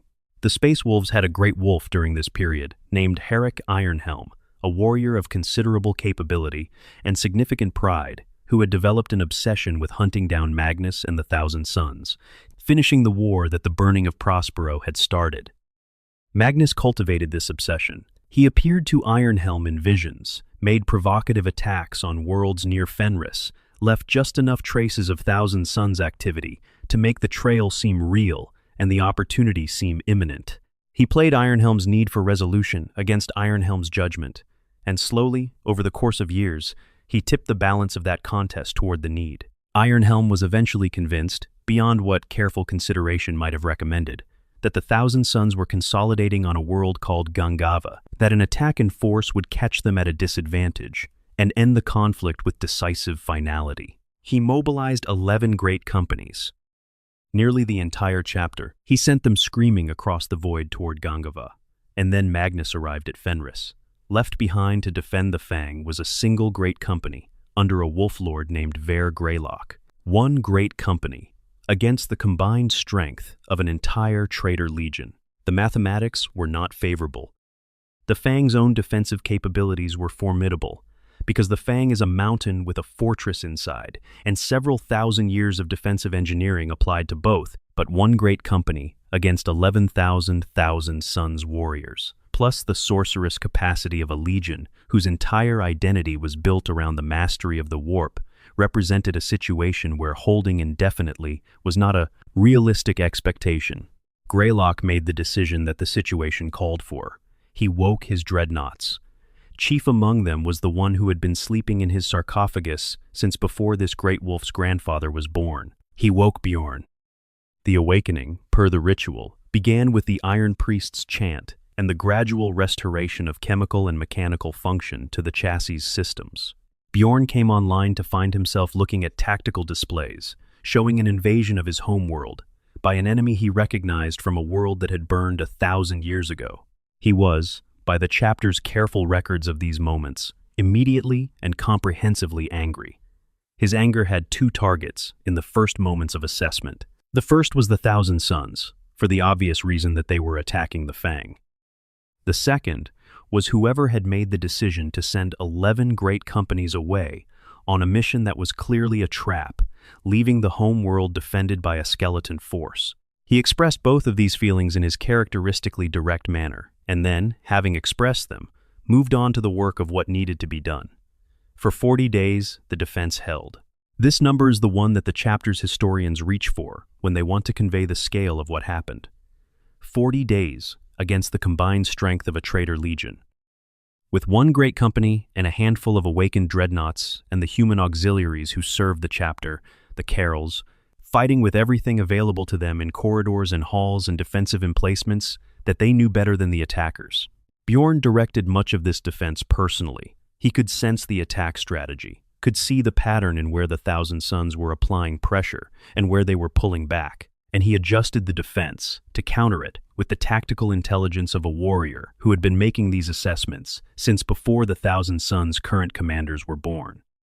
When the enemy deployed their cataphract automata, the large mechanical warriors that began tearing through the defenders with a combination of durability and firepower that the wolves struggled to match conventionally, Bjorn intervened, and the automata stopped being a problem. The Thousand Sons breached the gates eventually. Mathematics required it. But before that happened, a single scout managed to slip through the siege and carry word to the Space Wolf fleet, which turned around from Gangava and began the journey back to Fenris. And then Magnus arrived in the upper reaches of the Fang. The Daemon Primarch's manifestation was felt throughout the fortress, not just by the rune priests, whose psychic senses were specifically attuned to that kind of presence, but by the awakened dreadnoughts, and by Bjorn specifically. He said later that it felt like pressure, like the sensation of something enormous pressing down on the world from a direction that was not quite any of the physical directions. He moved toward it. He arrived too late to prevent whatever Magnus had come to do in the Fang's highest levels. The exact nature of Magnus's objective during that phase of the battle is something the records discuss but do not fully resolve. Some scheme involving the gene seed vaults and the chapter's ability to produce successor chapters. What happened after Bjorn arrived in the hangar bay near the summit of the Fang is described in considerable detail by the warriors who survived to give accounts. Bjorn opened fire. His plasma cannon spoke in sustained bursts that drove Magnus backward through the ruins of the hangar, each shot hitting with enough force to make the Daemon Primarch visibly register the impact. Magnus the Red had been a Primarch for 10,000 years. He had survived the destruction of his home world and 2 millennia in the Eye of Terror, and the full horror of what becoming a servant of Tsiench had made him into. He had endured damage that would vaporize a standard space marine so many times, that enduring damage was simply part of how he operated in the physical universe. The fire from Bjorn's plasma cannon was the most serious damage he had taken since the burning of Prospero. This is a specific claim in the records, and it should be understood as such. A single dreadnought inflicted more damage on a Daemon Primarch than any other single source in 1,000 years of conflict. Whatever Bjorn was, or whatever the quality of his anger was translating into when he fought, it was enough to make something that had not felt seriously hurt in a millennium feel seriously hurt. They fought onto the open slopes of the mountain, the hangar giving way to the exposed clifftop in the brutal cold of a Fenrisian winter, and Bjorn kept pressing. Magnus recovered, as he always recovered, because he was still a Primarch, even in the condition the Eye of Terror had left him in, and he began to reassert himself. He destroyed both of Bjorn's weapon arms. Sorcery of the kind that Magnus commanded could target specific components of a dreadnought chassis with more precision than physical weapons. Both arms, the True Claw and the plasma cannon, were destroyed, leaving Bjorn without the weapons he had been using to drive the Daemon Primarch back. And Bjorn, weaponless and armless, and on the edge of a cliff in a Fenrisian winter, tried to push Magnus off the cliff with what remained of his chassis. This is not a metaphor for something more sophisticated. He tried to physically knock the Daemon Primarch into the abyss, using his own mass as the weapon, because he had run out of other options, and stopping was not a concept he had operational access to. Magnus paused. He looked at the damaged, weaponless machine trying to push him off a mountain, and something in what he perceived connected to something in his memory. He had felt this soul before, on Prospero. In the ruins of a building where a warrior had fought his way through the daemon's power by not having the wrong name, he recognized Bjorn. He prepared to kill him, to throw the Dreadnought into the abyss and be done with it. Herrick Ironhelm arrived. The Great Wolf had pushed himself and his fleet to the absolute limit of what the Void engines could provide, and he arrived in time, not to save the battle cleanly, but to change its shape. His drop pod hit the very peak of the Fang.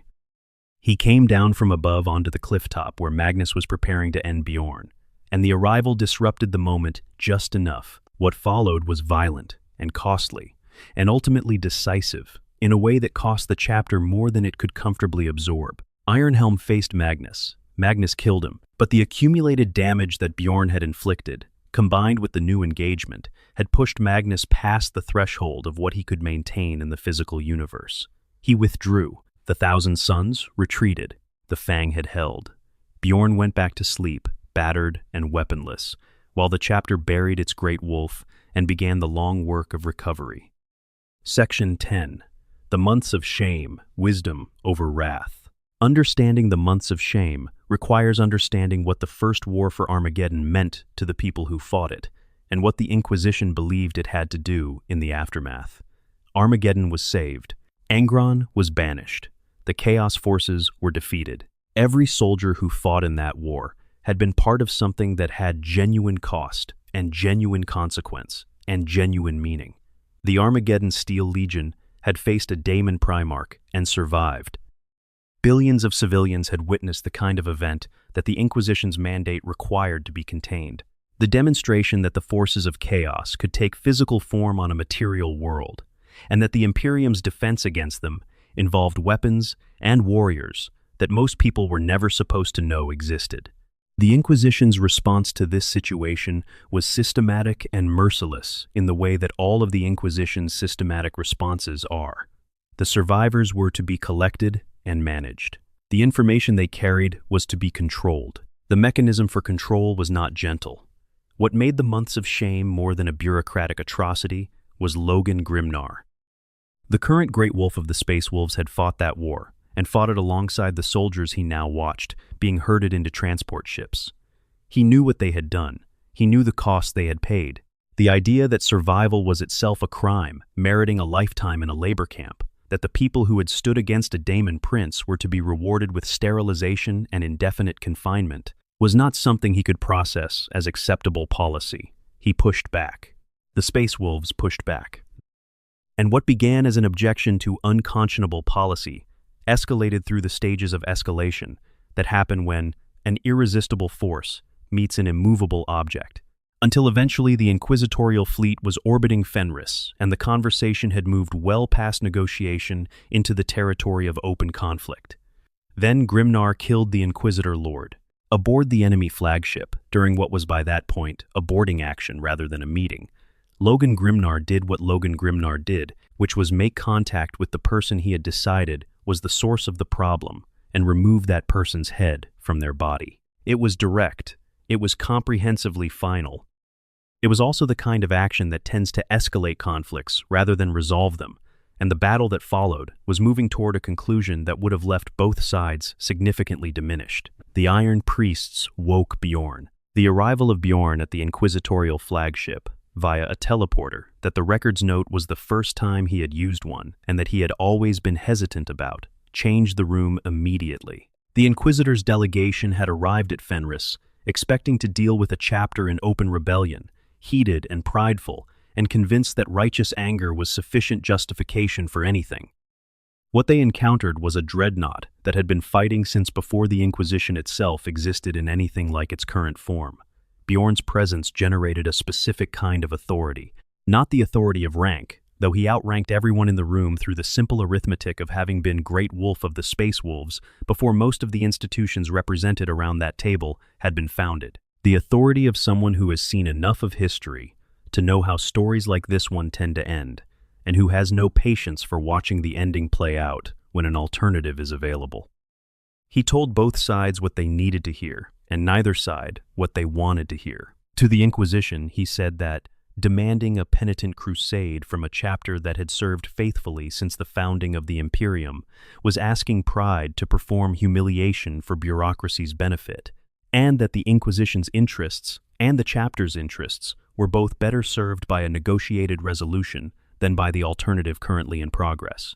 To Grimnar, whose rage at the Inquisition was righteous and comprehensible, and also in the process of producing outcomes that served no one well, he said that the war had gone on long enough and needed to stop. Grimnar stood down.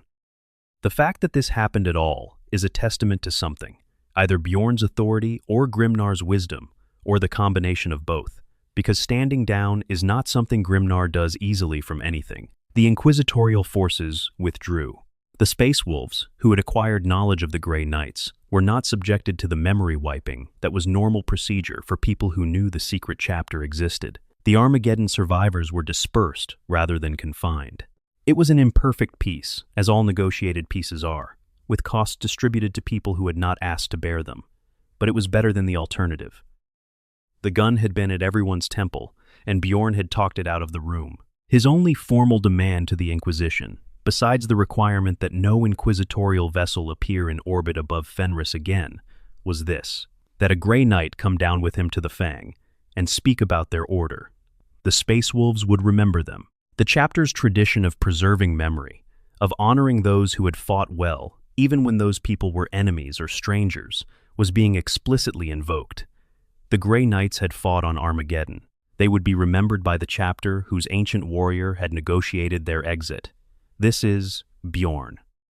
Not just the iron and the fury and the incomprehensible personal kill count, also this: the negotiation, the de-escalation, the refusal to let justified anger override practical wisdom when practical wisdom was what the situation required. 10,000 years of experience, producing a different kind of strength than the one he displayed on the slopes of the Fang against Magnus. Section 11. The Great Feast and the Living Memory. Every 1,000 years, the Space Wolves hold the Great Feast. The feast itself has been continuous in its observance since the disappearance of Lemon Russ, which means it has been held more than 10 times by the time of the current age of the chapter. It is a celebration of the chapter's history and an act of collective memory, a time when the oldest sagas are told to the newest warriors, and the chain of oral tradition is renewed across the generational gap. It is also, in its most practical function, the ritual that annually renews the vow of the Great Hunt, the commitment of the Space Wolves to the belief that Russ will return, and that the chapter will be there to meet him. Bjorn is woken for this. The ceremony of his awakening at the feast has become one of the chapter's most treasured rituals, the moment everyone waits for, the reason the celebration has the weight it does, rather than being simply a very large party. The Iron Priests begin the activation sequence with the kind of formality that communicates how much the event matters to everyone involved.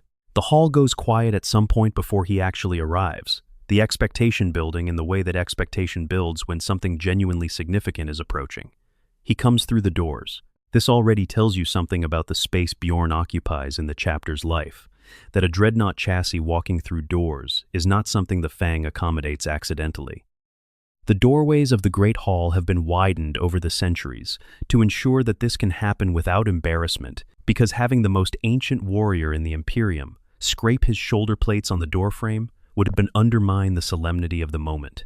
The hall goes fully silent when he enters, not the polite quiet of people trying to create space for something important. The absolute silence of several hundred Space Marines who are, for this one moment, genuinely awed.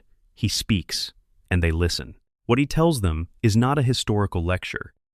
It is not a summary of documented events that can be read in the chapter's archives by anyone with access to the right restricted section. It is the experience of those events, told by someone who was present in them, carrying the specific and irreplaceable quality of first-person testimony. He tells them what Russ was like when he was in a good mood, and what he was like when he was not, and what it felt like to stand in the same room as someone that large, and that capable, and that convinced of his own rightness about things.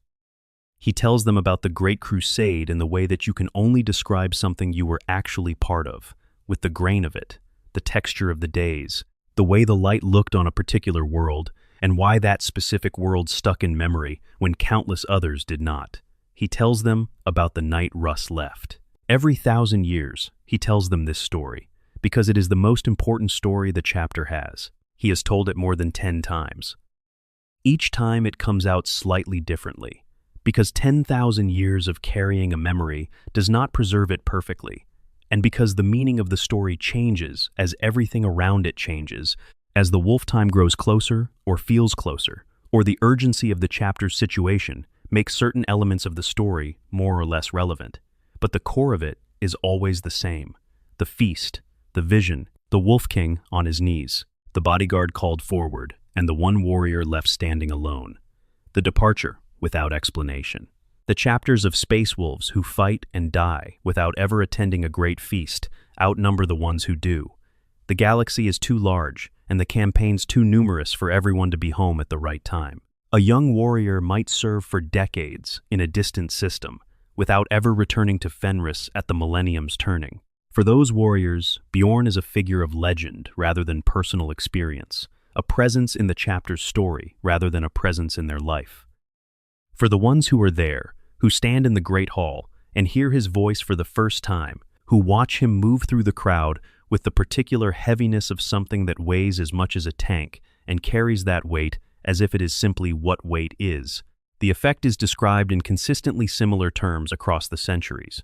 They say that the scale of history becomes real in a way that it previously was not. They say that all the stories they had been told about the Great Crusade and the Horus Heresy and the loss of Russ are suddenly not stories anymore, but facts, because the person telling them was there. Bjorn has expressed, on more than one occasion, that he is aware this is what his awakenings do for the chapter, and that he does not find it entirely comfortable. He is not a monument. He is not an oracle. He is a warrior who has survived a long time and carries a large amount of memory, and the reverence directed at him for these qualities is something he accepts because it serves the chapter's needs, not because he believes the reverence is proportionate to what he is. He is, at the same time, deeply committed to the role. He understands, with the clarity that 10,000 years of perspective provides, that what he carries cannot be replaced. The specific quality of first-person testimony, the irreducible difference between reading about something and knowing someone who was there, is a resource that exists in diminishing supply across the Imperium as the heresy recedes further into history. Every other living witness to those events is either gone or corrupted beyond the point where their testimony is trustworthy. Bjorn is what remains of that particular form of truth. He keeps faith with that. He tells the stories because the stories need to be told, and he is the only one who can tell them from the inside. He argues with the young warriors who get the details wrong in the reenactments. He corrects the skalds, whose versions have drifted from accuracy, and he sits in the silence of his sarcophagus between those moments and preserves what he can of the original texture of the world he once moved through. There is also the prophecy, the wolf time. Lemon Russ, departing the feast hall that night in 211 of the 31st millennium, said that he would return. He promised it. Not in the formal language of an oath sworn before witnesses and recorded in the chapter's official records, but in the more personal and therefore more binding language of someone speaking to people they love about something they mean with every part of themselves. He said he would come back when the apocalypse was nigh, when the forces arrayed against humanity were at their most overwhelming, when the final battle was beginning. The Space Wolves call this the wolf time, and they believe it is coming. The signs that the wolves interpret as indicators of approaching wolf time have been accumulating in the late 41st millennium with an urgency that the chapter's rune priests find difficult to dismiss. The Great Rift, the Cicatrix Maledictum, the largest warp rift in the galaxy's recorded history, has split the Imperium in two. Cadia has fallen. The Primarch Roboute Guilliman has returned, and is leading an indomitous crusade to try to hold the Imperium together, and his return alone suggests that something has changed about the rules under which the galaxy operates, that the forces which had kept the Primarchs where they went are no longer holding with the same certainty they previously had. Bjorn believes Russ will come back. He has believed this for 10,000 years, not as a comfort, not as a story he tells himself to make the long dark of the sarcophagus more bearable, but as a strategic fact that he has organized his continued existence around. He is waiting. He is keeping himself functional and present and as close to the person he was as the machine and the centuries allow, because when Russ returns, Bjorn intends to be there. He said he would be there, and Bjorn keeps his promises. Section 12. Legacy and Meaning. What Bjorn represents. There is a question worth sitting with, now that we have walked the full length of his story from the death world of Fenris, through the fires of the Great Crusade and the catastrophe of the Horus Heresy, and the long, dark millennia of the age of the Imperium. The question is simple in its phrasing, but does not have a simple answer. What does Bjorn actually mean? Not, what does he mean to the Space Wolves, which we have covered, or what does he mean to the Imperium's military history, which we have also covered? What does he mean as a story? What is the thing his existence, taken whole, says about the universe he lives in and the people who inhabit it? He is the oldest. That is true, and it matters. But oldness alone is not meaning. There are things in the galaxy older than Bjorn that are not meaningful in any way, that matters to a person trying to understand what it is worth holding on to when the world keeps getting harder. He is loyal. Profoundly, stubbornly, comprehensively loyal to a Primarch who left without explanation, to a chapter that has changed so much over the centuries that the organization he leads now barely resembles the one he first served in, to an emperor he served before the emperor became the god figure of the Imperial cult. His loyalty is not blind. He understands clearly and completely all the things that the Imperium and the chapter and the Primarch have done that are not easy to defend. He carries the full knowledge of all of it, and he remains. This is the thing about Bjorn's loyalty that distinguishes it from the simpler kind. The simple kind of loyalty does not know what it is being loyal to. It operates on faith without information, on the comfort of certainty, without the complication of understanding. Bjorn's loyalty operates with full information. He knows the heresy happened. He knows brothers betrayed brothers. He knows the Imperium that emerged from the catastrophe is a wounded and sometimes terrible thing, capable of the kind of institutional cruelty he personally prevented during the months of shame. He knows all of this, and he chooses, every awakening, to continue serving. This is not thoughtlessness. It is a very specific and very hard kind of wisdom. The understanding that the alternatives to the Imperium's survival are worse than the Imperium's failures, that the darkness pressing in from every direction requires something to stand against it, and that the thing he can contribute to that standing is worth the cost of continuing to exist in conditions that would have broken a less determined consciousness 10,000 years ago. He is also, and this is something that the more solemn readings of his story sometimes miss, genuinely funny in a particular way. The stories of his feast awakenings, the ritual protests, the expressed irritation at being woken for story time, the mordant commentary on how the chapter has changed, carry the particular humor of someone who has seen enough of the universe to find its pretensions absurd and is willing to say so. He is ancient, and he is serious about the things that deserve seriousness. And he is also a warrior who shot down a historian shuttle by accident, and then had to spend years babysitting the historian as punishment, and apparently never quite got over the indignity of it. The humor matters because it is a sign of the thing that makes his survival meaningful, rather than merely impressive. He is still himself. 10,000 years of isolation and loss and mechanical existence, and the accumulated weight of more grief than most beings ever have to carry. And he is still recognizably the specific, particular person that Caspar Hauser wrote about in the records from the Third Great Company. Sullen, direct, skilled, stubborn, fundamentally oriented toward doing the work rather than performing having done the work. He has not been hollowed out. The machine has not consumed whatever it was that made him who he was before the machine. This, in the broader universe of the Warhammer 40,000 setting, is not guaranteed.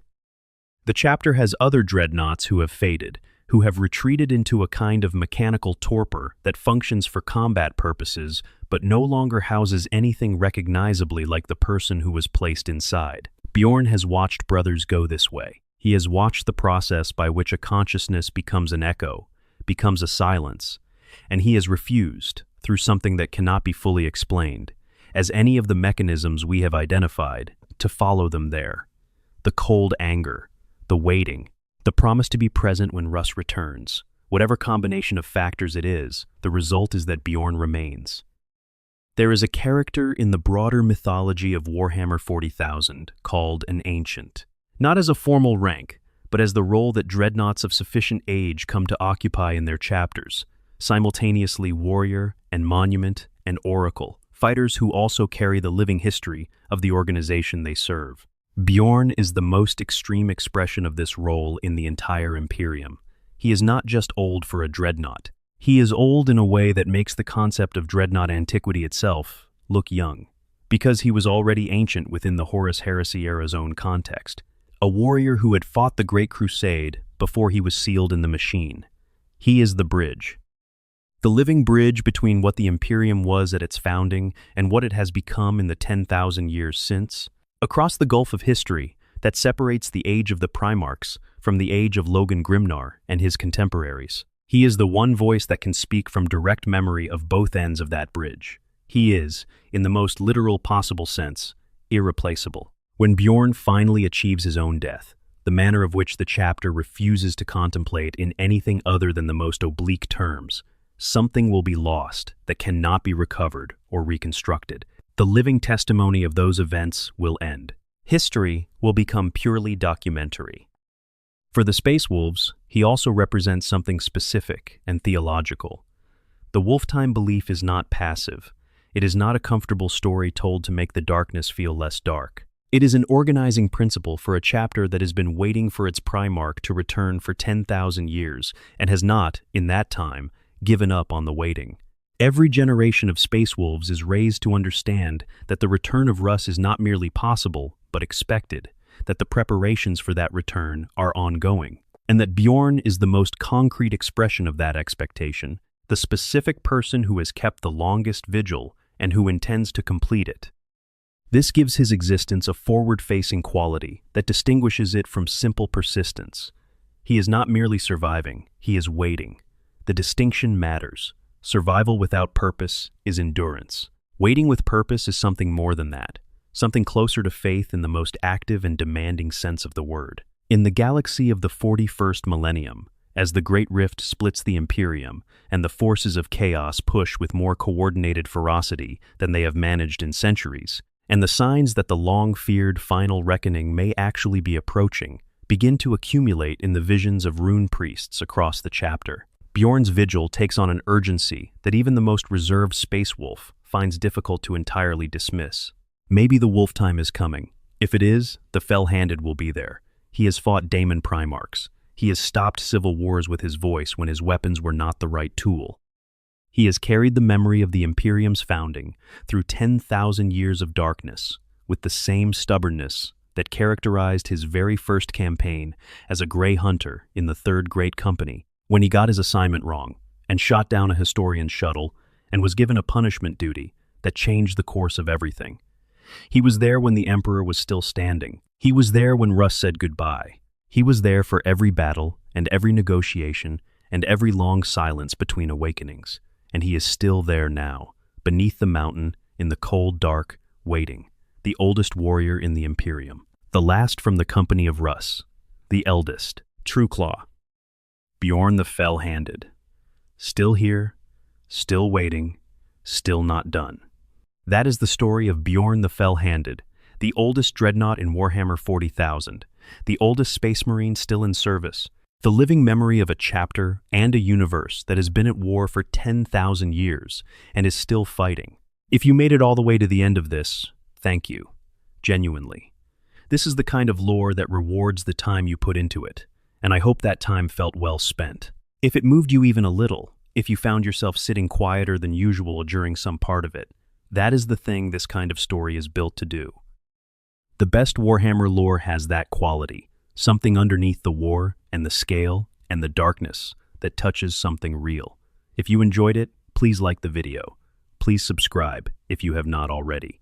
Share it with someone who loves this universe, or with someone you think might come to love it, because these stories are better when more people are experiencing them. And leave a comment below. Tell us what you thought. What part of Bjorn's story you found most striking? Whether there is a moment we covered that hit differently for you than you expected. The galaxy is dark. There is only war. But in the middle of all of that darkness, there is a warrior in a mountain who has kept faith across 10,000 years. And that is a story worth telling carefully, and slowly, and with all the attention it deserves. Stay safe. Sleep well. And if you ever find yourself wondering what it would be like to endure through everything, through every loss and every long silence, through 10,000 years of isolation and war and waiting, remember Bjorn. Remember what it looks like to keep going when stopping would be so much easier. It looks like iron. It looks like cold fire in the dark. It looks like the oldest thing alive, still waiting for its king. End of script. Expanded Section 1 Supplement. The weight of 10,000 years. Let us try to actually feel what 10,000 years means. Not as a number, but as an experience. Think about the longest period of time in your own personal memory. For most people, that is childhood, the years between birth and the beginning of formal memory, a span of perhaps 3 or 4 years that we know about from photographs and stories, more than from any real internal record. Those years feel long in retrospect, because everything was new. Every experience was, by definition, a first experience. The world had not yet grown familiar enough to recede into the background of daily life. Now think about a decade, 10 years. If you are old enough to look back across a decade of your own life, you know how strange that perspective is. How much changes in 10 years. People you knew then have moved, or married, or died. The person you were 10 years ago made decisions that the person you are now would make differently. The world 10 years ago was measurably, substantially different from the world right now. Now take that feeling and multiply it by 1,000. That is 100 decades. That is roughly the span of time between the life of Bjorn, the fell-handed, as a mortal warrior, and the current age of the 41st millennium, 1,000 decades. 1,000 units of 10 years. In 10 years, whole political movements rise and fall. Entire generations are born and die. The consensus on what is morally acceptable shifts in ways that would have been unrecognizable to the consensus of the decade before. Technologies emerge and become obsolete. Cities are built and demolished. Wars are fought, concluded, and forgotten. Multiply that by 1,000. That is the gulf Bjorn has crossed. That is the span of history that lives inside the chassis, at the heart of a mountain on Fenris, preserved in organic tissue, maintained by machines that have been running longer than most civilizations last. He has not lived through all of it in any conventional sense. The stasis periods are real, and they are long, and they are void. He has not been present for the full 10,000 years of experience in the way that an immortal being, who simply does not age, would be present. He has experienced the equivalent of perhaps a few centuries of actual waking existence inside the machine, distributed across 10,000 years of calendar time. But he has witnessed it. Even through the voids, even through the stasis periods, the world has moved around him, and he has woken into its new configurations and had to orient himself from scratch each time. He has witnessed the Imperium change from the young, idealistic enterprise of the Great Crusade, when it genuinely believed in the principle of science over superstition, and the rule of reason over the rule of fear, into the Gothic theocracy of the current age, where the emperor is worshipped as a god, despite the fact that the emperor himself specifically said he was not a god, and found the whole idea counterproductive. He has watched the language change. The space wolves of his era spoke in ways that the current chapter still recognizes, but that carry the particular flavor of a dialect that has been evolving for 10 millennia. He has watched the equipment change. Weapons and vehicles that were cutting edge when he was first interred in the sarcophagus are now antiques, and the technology required to maintain them is itself becoming rare. He has watched the culture change, the way the wolves celebrate their victories and mourn their dead and tell their stories. All of it shifted in the gradual, barely perceptible way that culture always shifts when you are inside it, and dramatic, obvious way when you are looking at it from outside. He is outside. He is the perspective that exists at enough distance from the current moment to see clearly what is changed and what is not. This is simultaneously his burden and his gift to the chapter. He is the fixed point against which change becomes legible. He is the reference for what the Space Wolves were before the centuries of drift and evolution, and the small unconscious choices that gradually add up to a different thing than what started. Without him, the chapter's understanding of its own history would be entirely documentary, dependent on records that can be lost or distorted or deliberately altered. With him, there is always the possibility of asking the question directly. He has his own feelings about the accumulated changes. Not all of them are negative. He is not simply a conservative voice, arguing for the preservation of ancient forms against the natural development of a living institution. He understands that change is necessary and that things which do not change tend to become things that crack under the weight of their own inflexibility. But he has a long memory for the purposes of things, the reasons behind the traditions that have sometimes been preserved past the point where the original purpose is still being served, and the reasons behind the traditions that have been abandoned past the point where the original value has been adequately replaced. He is the chapter's conscience and its historian and its heaviest weapon and its most difficult critic, all in one chassis, and the Space Wolves love him for all of it, including the difficulty. Expanded Section 2 Supplement. Understanding the Space Wolves' culture more deeply. To understand Bjorn more fully, you need to understand more about what the Space Wolves chapter is and what distinguishes it from the other chapters of the Adeptus Astartes. The Space Marines are not all the same. This is something that the sheer proliferation of distinct Space Marine chapters in Warhammer 40,000 makes obvious, but it is worth articulating clearly because the differences go deeper than aesthetic choices about armor color or the style of ornamentation on a chapter badge. The differences go to the genetic level, to the specific qualities that the gene seed of different Primarchs encodes in the warriors who carry it, and they go to the cultural level, to the traditions and values and ways of understanding the world that each chapter inherits from its home world and its founding. The Space Wolves are, if you want a single word, Fenrisian. Every aspect of the chapter's identity, from the way they fight to the way they mourn to the way they celebrate to the way they understand their own purpose, is saturated with the culture of the world that made them. The vocabulary of their tradition is Fenrisian. The shapes of their ceremonies come from Fenrisian ritual. The stories they tell use the mythological framework of a people who lived on ice and fought monsters and knew that the world was dangerous in the specific, immediate, not metaphorical way of a death world that was actively trying to kill everyone on it. This creates a chapter that operates very differently from, say, the Ultramarines, whose culture is built around the Roman military tradition of Macrage, with its emphasis on organization and hierarchy and the structured application of doctrine. Or the Dark Angels, whose history of secret guilt has produced an institutional culture of careful self-examination and the kind of controlled secrecy that comes from having something enormous to hide. Or the Blood Angels, whose gene seed carries a flaw that makes them prey to a particular kind of madness, shaping a culture that is simultaneously beautiful and aware of the darkness underneath the beauty. The Space Wolves are loud. They celebrate with the full-body enthusiasm of people who have been raised to understand that survival is worth celebrating because it is not guaranteed. They mourn with the same intensity, because if joy is worth feeling completely, grief is too. They are suspicious of authority that does not justify itself in terms they can respect, because on Fenris, authority that does not earn its position gets challenged by something with more teeth, and the lesson was learned at the level of instinct before the first Fenrisian ever became a Space Marine. They are also, in the deepest sense, storytellers. This is not incidental. It is essential to everything they are.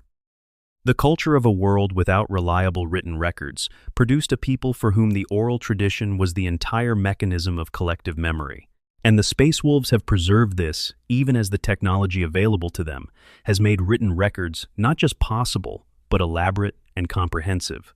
They still tell the stories. They still value the telling. They still understand that the story is not just the information it contains, but the act of transmission.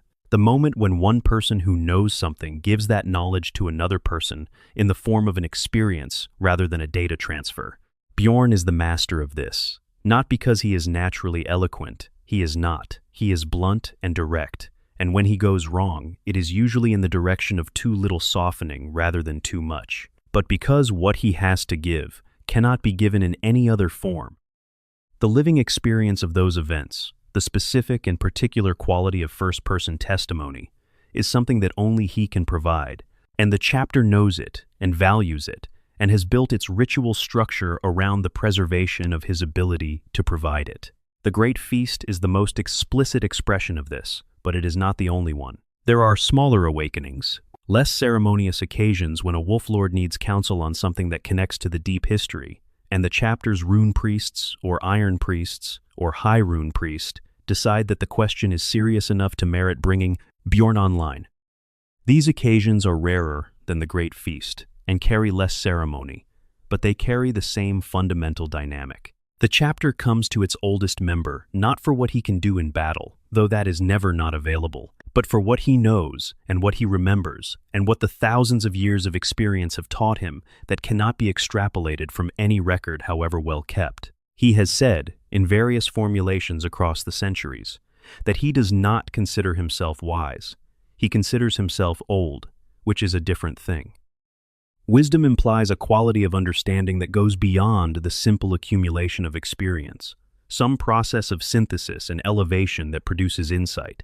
He does not know if he has insight. He knows he has memory. He knows he has the specific and particular experience of having been there, and he is willing to share that experience with people who need it, because the need is real and he is the one who can meet it. The distinction he draws between wisdom and oldness is itself a kind of wisdom, but he would be deeply displeased if you said so. Expanded Section 3 Supplement: The Great Crusade in Broader Context. The Great Crusade was the project of reclaiming humanity, but it was also the project of building humanity's first genuinely unified interstellar empire. And understanding both the scale and the specific character of that project is essential for understanding what Bjorn was part of. At the height of the Age of Strife, the period of catastrophe and isolation that preceded the Crusade, humanity had been scattered across the galaxy in ways that produced wildly different outcomes for different populations. Some worlds had maintained functional, advanced civilizations through the chaos, using their technological and organizational capabilities to weather the warp storms and the alien incursions and the internal collapses that devastated so many others.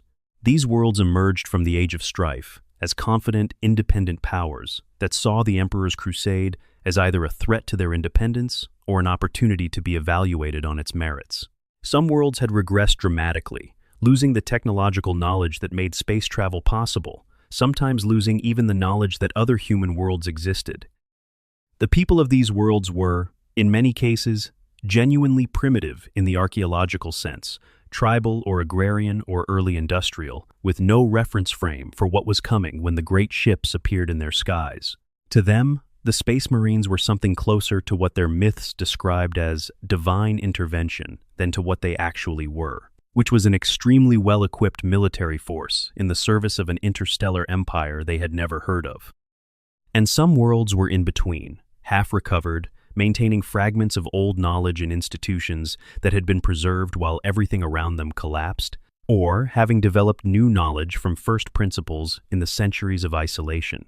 These were sometimes the most interesting places and sometimes the most complicated, because they had enough capability to resist Imperial compliance if they chose to, but not always enough perspective to make an informed choice about whether resistance was in their interest. Into all of these situations, the legions were sent, with varying mandates, with varying interpretations of how much violence was appropriate and how much persuasion was worth attempting, with the full weight of the Emperor's ambition behind them and the specific character of their individual Primarch's personality, translating that ambition into actual operational choices. The Space Wolves, specifically, were deployed most often against the cases where the answer had already been decided for the harder kind of compliance. They were not the first choice for worlds that might be persuaded.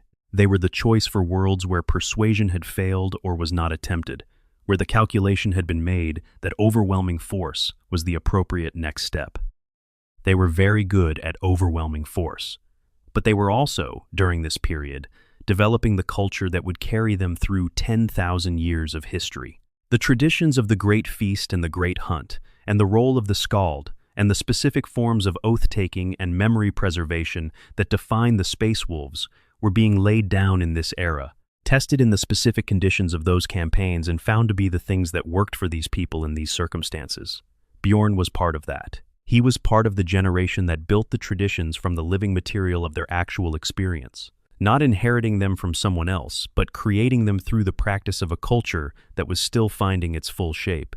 There is something moving about that when you think about it from the perspective of the 10,000 years after. The traditions that the modern Space Wolves hold as sacred, the things they believe have always been this way, were being made in the specific context of campaigns that Bjorn participated in. The shape of the lone wolf tradition was set by his oath on Grith. The specific language of certain sagas was set by the choices that Caspar Hauser made about what to preserve from his time with Tra. The meaning attached to certain rituals was established in events that Bjorn remembers from the inside rather than the outside. He is not just the witness to history. He is, in some respects, the source of it. Expanded section for supplement. What the daemon actually was. The entity that cost Bjorn his arm on Prospero is described in different ways in different sources, and this ambiguity is itself significant rather than just being a gap in the record. The most common identification is that it was a daemon of Tsiench, the chaos god of change and manipulation, and schemes that operate across timescales too long for ordinary consciousness to comprehend. This identification makes narrative sense. The daemon had been operating through Caspar Hauser as a long-term intelligence operation, using the Conservator's access to the Space Wolf Company to gather information and maintain awareness of what was happening. This kind of patient, indirect approach, building an asset over years and using them without their knowledge, is very much in the character of the Great Manipulator. The daemon's specific power, the ability to use true names to command or destroy, is also associated with Tsiench's domain, which involves the manipulation of the fundamental nature of things, including the specific qualities that names represent in the metaphysics of the warp. But the records also suggest a more complex possibility. Some sources indicate that the daemon was not just a random Tsienchian entity, but something specifically involved in the manipulation of events surrounding the Horus Heresy itself, something that wanted the confrontation between the Space Wolves and the Thousand Sons to produce particular outcomes. The theory is that it had been positioned to ensure that whatever happened on Prospero would maximize the damage done to both legions, driving them into mutual annihilation rather than allowing either to emerge in a position to meaningfully affect the heresy's course. If this is true, the daemon's defeat at Bjorn's hands had consequences beyond the immediate engagement. It interrupted a plan of considerable scale and sophistication.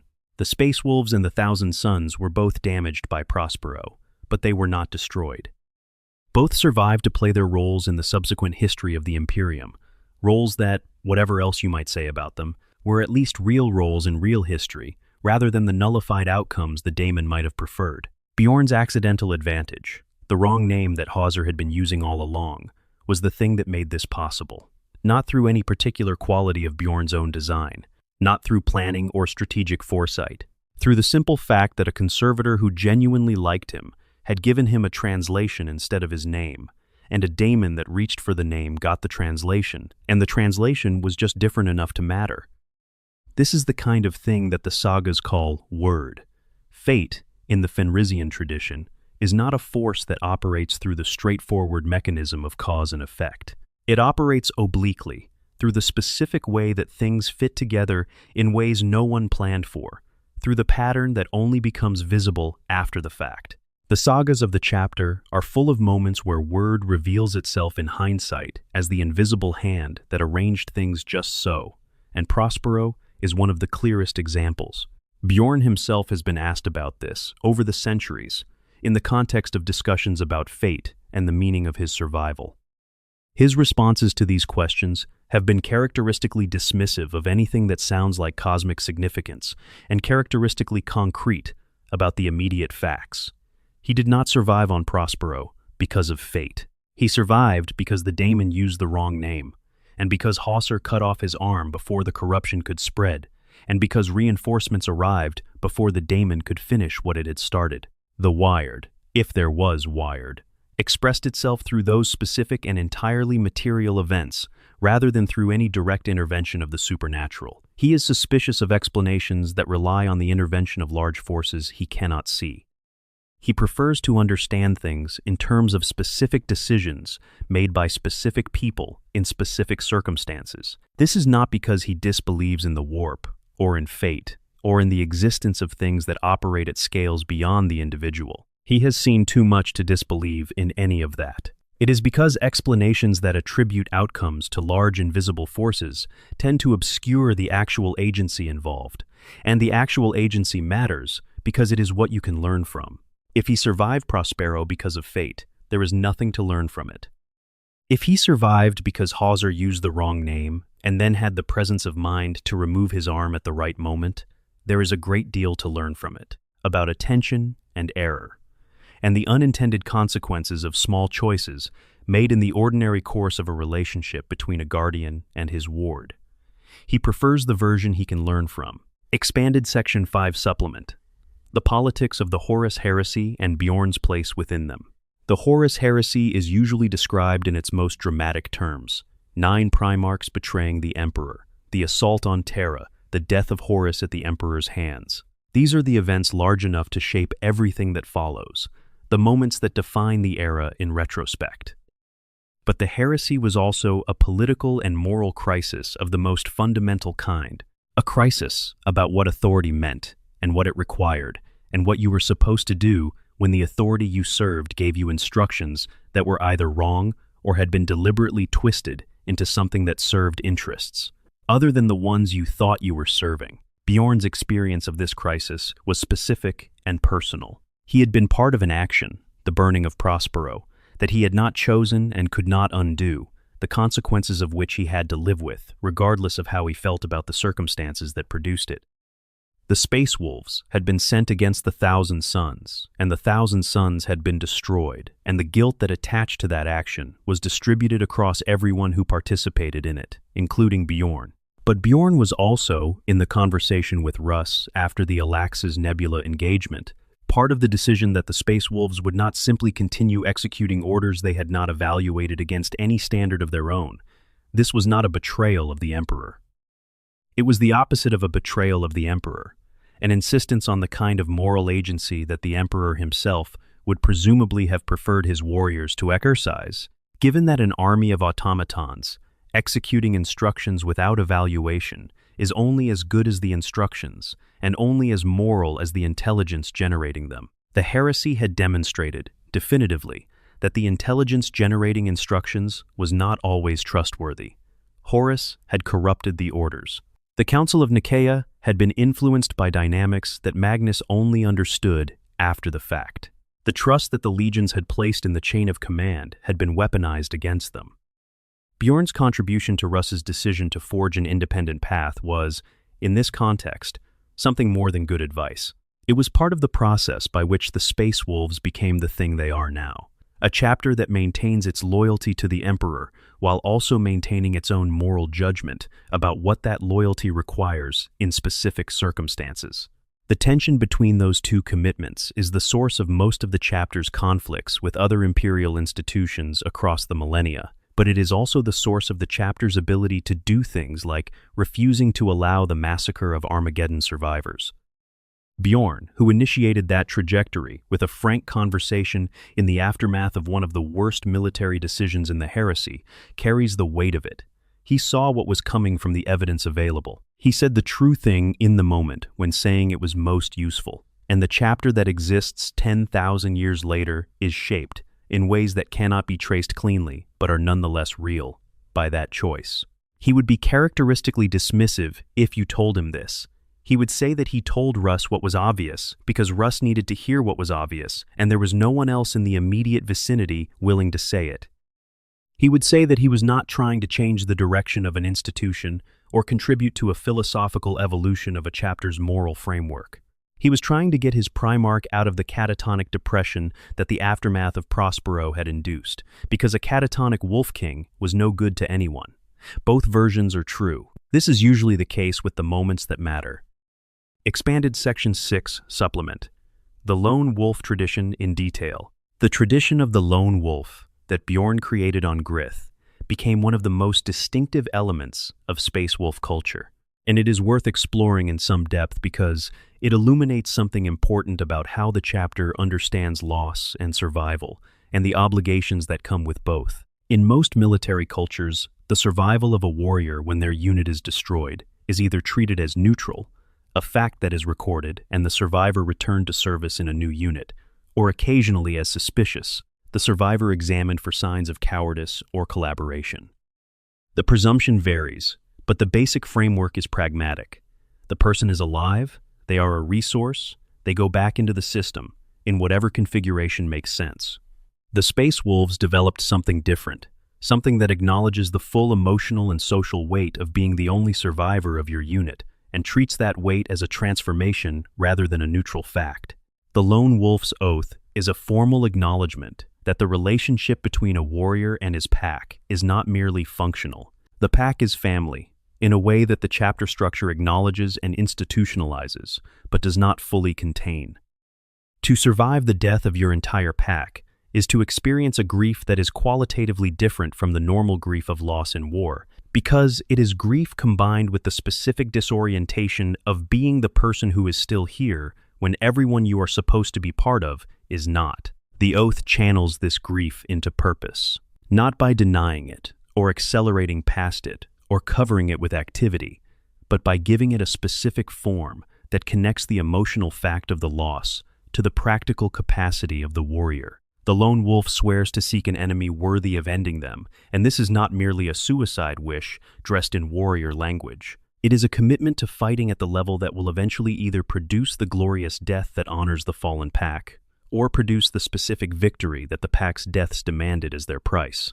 Some Lone Wolves find that enemy quickly, and the Oath is fulfilled in a single dramatic encounter. Some spend years or decades as Lone Wolves, attached to other units for campaigns, but carrying their oath throughout, never quite settling into the new company, because the Oath creates a kind of identity that supersedes the company structure.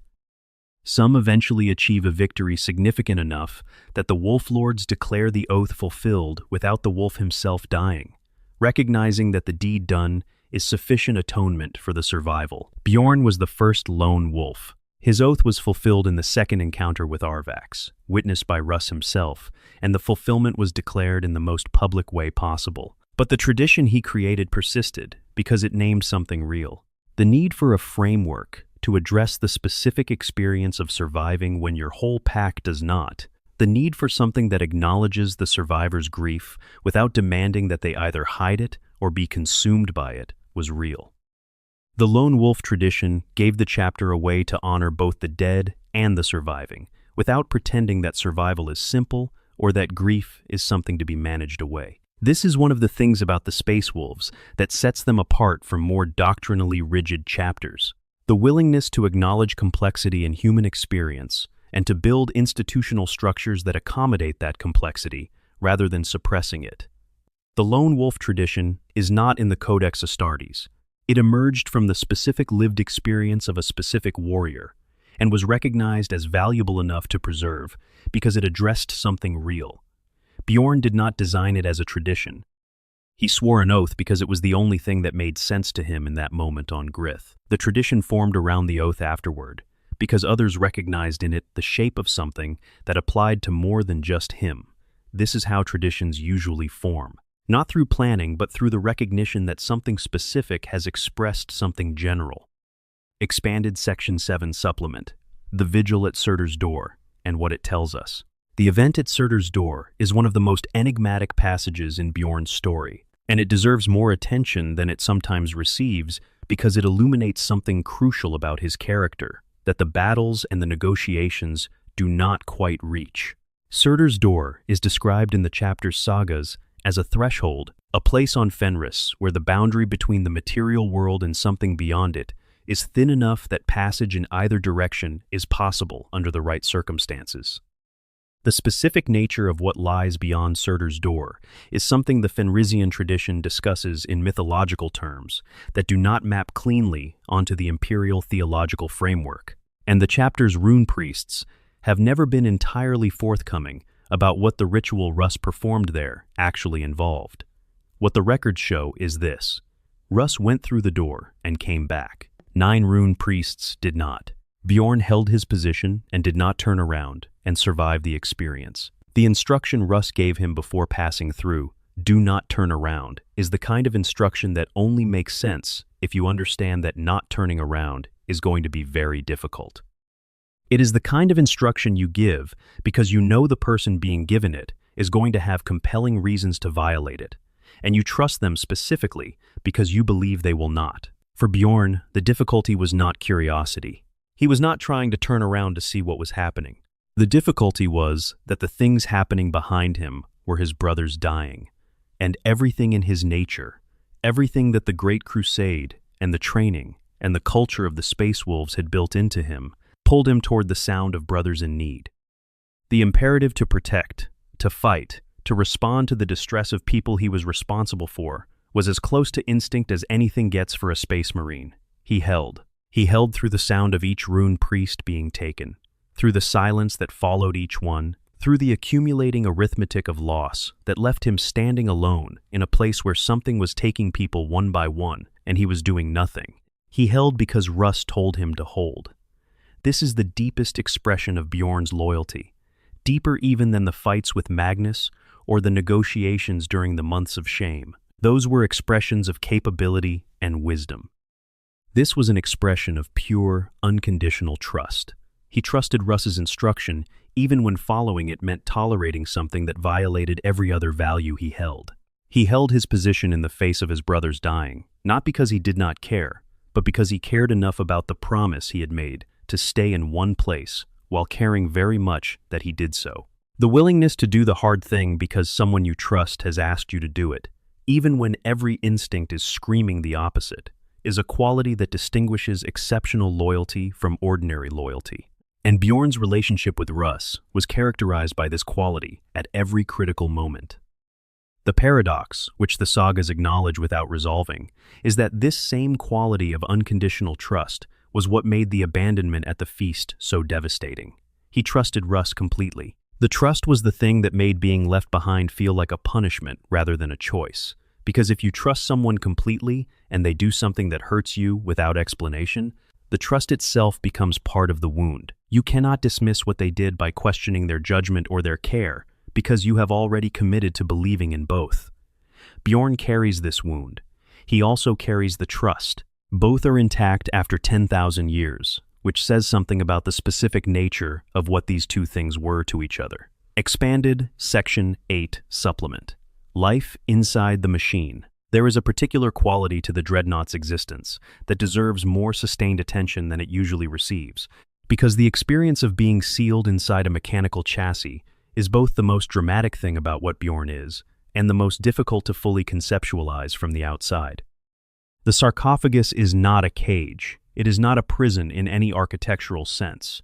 It is a life support system so sophisticated that it functions as the entire physical context of Bjorn's biological existence, replacing the environment that a normal body would inhabit with a carefully controlled artificial environment that maintains specific chemical and thermal and atmospheric conditions around the organic tissue inside it. Bjorn's body, such as it is, does not need the outside world to sustain itself. The sarcophagus provides everything his remaining biology requires. What it cannot provide is the direct experience of the world. The Dreadnought chassis has sensors. Extremely sophisticated sensors, by the standards of any era, that feed information about the external environment to the consciousness inside in forms that the consciousness can process and act on. Temperature, sound, light, chemical traces, the full suite of data that a human body would collect through its own sensory apparatus is available. But the key word is that it is data. It is information about the world, mediated through translation systems, fed to a brain that receives it and processes it, but does not experience it in the way that a body in direct contact with the world experiences it. The difference between feeling cold and being informed by sensors that the temperature is below a certain threshold is not trivial. The difference between hearing a sound through ears and receiving an audio feed through mechanical transducers that replicate the waveform is not trivial. The experience of the world through a body is characterized by immediacy and embodiment in ways that are not fully reproducible through any system of sensors and translation, however sophisticated. Bjorn lived in his body for decades before he was sealed in the machine. He knows what it felt like to run across a surface and feel the impact through his feet.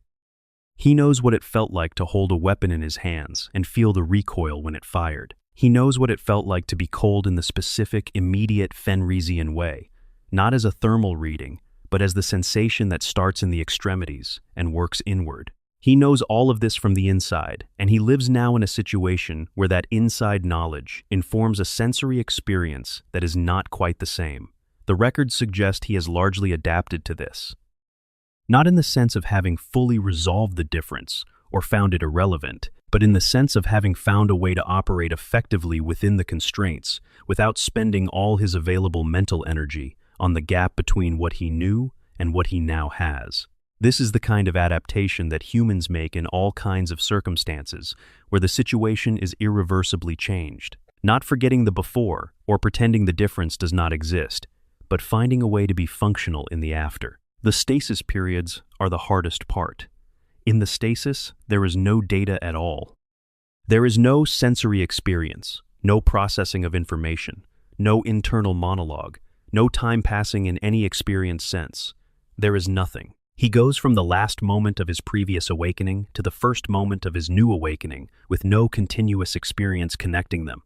The gap is real in the calendar, but absent in his experience, which means that every awakening involves a kind of temporal vertigo, the disorientation of a consciousness that has moved through time without experiencing the passage.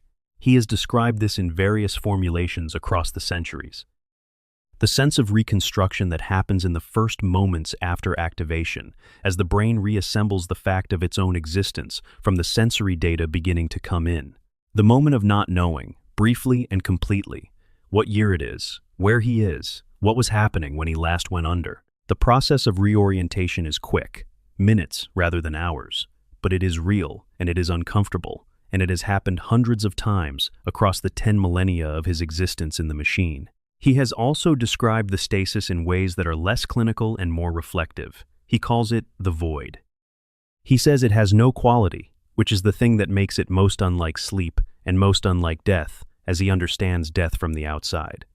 Sleep has duration, even if you do not experience the passage. Death has the character of an ending, a conclusion. The stasis has neither. It is simply the absence of any of the qualities that experience normally has, and emerging from it is less like waking and more like being created, briefly, for the duration of the awakening, and then return to the state of not having been created yet. This is not comfortable to contemplate. He is not certain it should be comfortable to contemplate. The condition of being a dreadnought is not presented in the chapter's traditions as comfortable. It is presented as honorable, as the continuation of service beyond the point where service would normally end. The honor is real. The discomfort is also real. Both of these things coexist in the way that real things coexist, without resolving into each other. He endures the stasis because there is nothing else available. He endures it and comes back from it and does his work, and then goes back into it, and has done this for 10,000 years, and still waits for the Wolf King. Expanded Section 9 Supplement. The Thousand Suns and the Long Enmity. The relationship between the Space Wolves and the Thousand Suns is one of the most sustained and most complex enmities in the setting, and Bjorn's role in it spans almost its entire length. It begins with Nicaea, where the two legions and their primarchs represented opposite positions in the debate about psychic power. Leman Russ and Magnus the Red were not simply opposed on tactical grounds. They held fundamentally different worldviews about what knowledge was and what the appropriate relationship between humanity and the warp should be. Magnus believed that the warp could be understood and ultimately mastered, that the dangers it presented were navigable through sufficient scholarship and discipline. Russ believed the warp was something to be treated with extreme caution at all times, that the confidence of the scholar was exactly the kind of vulnerability that the warp exploited, and that the appropriate relationship to powers that could corrupt you was wary distance rather than systematic engagement. Both of them had evidence for their positions. Magnus had the Thousand Suns, a legion of psychers who had demonstrated in hundreds of campaigns that the mastery of psychic power could be organized and disciplined and effective. Russ had the history of what happened when the warp got into communities that had not been sufficiently careful, the corrupted worlds and the daemon-infested civilizations that the Space Wolves had cleansed throughout the Great Crusade. The Council of Nicaea came down on Russ's side, formally. The Emperor prohibited the widespread use of psychic powers in warfare. Magnus defied this, ultimately, because what he was doing was not something he could stop doing, any more than someone who is breathing can stop doing that. The Thousand Sons' entire identity was built around psychic mastery. To strip it out was to ask them to become something fundamentally different. And then Prospero happened. And then 10,000 years of enmity followed. Bjorn has faced the Thousand Sons multiple times since the original burning of Prospero, and each encounter has added layers to the relationship. He faced the cataphract automata at the Battle of the Fang. He dueled Magnus himself, and the duel had the quality that all duels between people who knew each other before the fall have, that particular weight of a relationship that should have been something else, but became what it is through the accumulated tragedy of specific decisions. Magnus recognized him. This is one of the most striking details in the accounts of the Battle of the Fang. Magnus recognized Bjorn's soul, recognized the specific consciousness inside the sarcophagus as the same one he had sensed on Prospero 1,000 years earlier. This recognition had the effect of making him pause, making him take a moment before what would have been the killing blow. And that pause was what allowed Ironhelm's arrival to change the geometry of the encounter. So Bjorn survived the second Magnus engagement, partly because Magnus paused to recognize him. And Magnus paused because Bjorn was, to him, a specific person from a specific moment in the history that made them both what they are. Whatever the Daemon Primarch feels, across the centuries of chaos corruption and the transformation of Tzientch's touch, something in him recognized Bjorn not as an enemy, but as a specific individual with a specific history. This does not mean Magnus felt anything positive about him. It means he felt something particular, something that was not the generic regard a Daemon Primarch has for an obstacle to be cleared, and that particular feeling was enough, for just long enough, to change the outcome of the battle. The enmity between the Space Wolves and the Thousand Sons is one of the most human things in the setting, which is striking, given what both sides have become. At its core, it is the conflict between two ways of understanding the world, two approaches to the fundamental question of how to relate to power you do not fully understand, played out across 10,000 years of war by the descendants of the people who originally held those positions. Bjorn is one of the few figures who has been present at both ends of that conflict, who knew what the Thousand Sons were before Prospero and has fought what they became after. His perspective on them is not simple. He does not hate them in the uncomplicated way that pure enemies are supposed to be hated. He hates what happened. He hates the specific consequences of specific decisions. He carries the memory of Prospero as a grievance that has not been resolved, and probably cannot be, because the people who burned the world and the people who were burned by the burning are both, at this point, so thoroughly transformed by everything that came after that resolution, in any conventional sense, is not available. What remains is the fight. The ongoing 10,000-year fight between two legions whose founding disagreement has never been settled and can probably never be settled now, because the Thousand Sons went through the Eye of Terror and became something that cannot go back, and the Space Wolves have spent 10,000 years being shaped by the enmity, to the point where it is now part of their identity. Bjorn is the oldest participant in this conflict. He was there when it started. He will be there if it ever ends. Expanded Section 10. Supplement, Bjorn, and the problem of institutional morality. The months of shame are important not just because Bjorn resolved them, but because of what they reveal about the specific kind of wisdom that 10,000 years produces. Grimnar was not wrong. The Space Wolves' objection to the Inquisition's post-Armageddon purge was morally correct. The soldiers who had fought and survived deserved better than sterilization in camps. The civilians who had witnessed the events of the war through no choice of their own deserved better than being treated as contaminated objects to be managed, rather than people to be considered. The righteous anger that Grimnar brought to the confrontation was justified anger, grounded in a real moral wrong being committed by a real institutional power. And Bjorn stepped in and told everyone to stop. This is not because Bjorn thought the Inquisition was right. It is because Bjorn had been watching institutions for 10,000 years and understood something specific about how they function, which is that the gap between the rightness of your cause and the outcome you actually produce through your actions is often large, and the size of that gap is determined by how much practical wisdom you bring to the pursuit of the cause alongside the righteousness.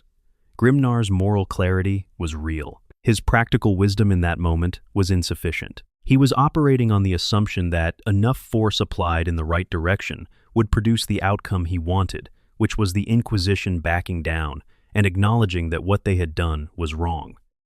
But the Inquisition does not work that way. The institutional dynamics of the Inquisition are not primarily responsive to force, because the Inquisition has access to more force than any individual chapter of Space Marines can comfortably oppose for extended periods.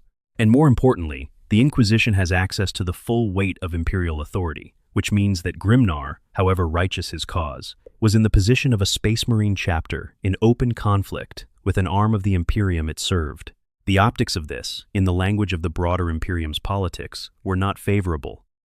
Bjorn understood all of this because he had watched the Imperium operate across 10,000 years and understood its institutional logic in a way that someone who has only been alive for 700 years, however accomplished, cannot quite access. He knew that the Inquisition would not simply back down under force. He knew that the confrontation, if allowed to continue, would eventually produce outcomes that served no one's interest. Not the Armageddon survivors' interest, not the chapter's interest, not the Inquisition's interest. He knew that the only way to produce an outcome that was better than all the alternatives was to de-escalate from a position of strength rather than press the advantage until the chapter's strength ran out, or the Inquisition produced more force than the chapter could absorb. He also knew that Grimnar's pride was not the only factor.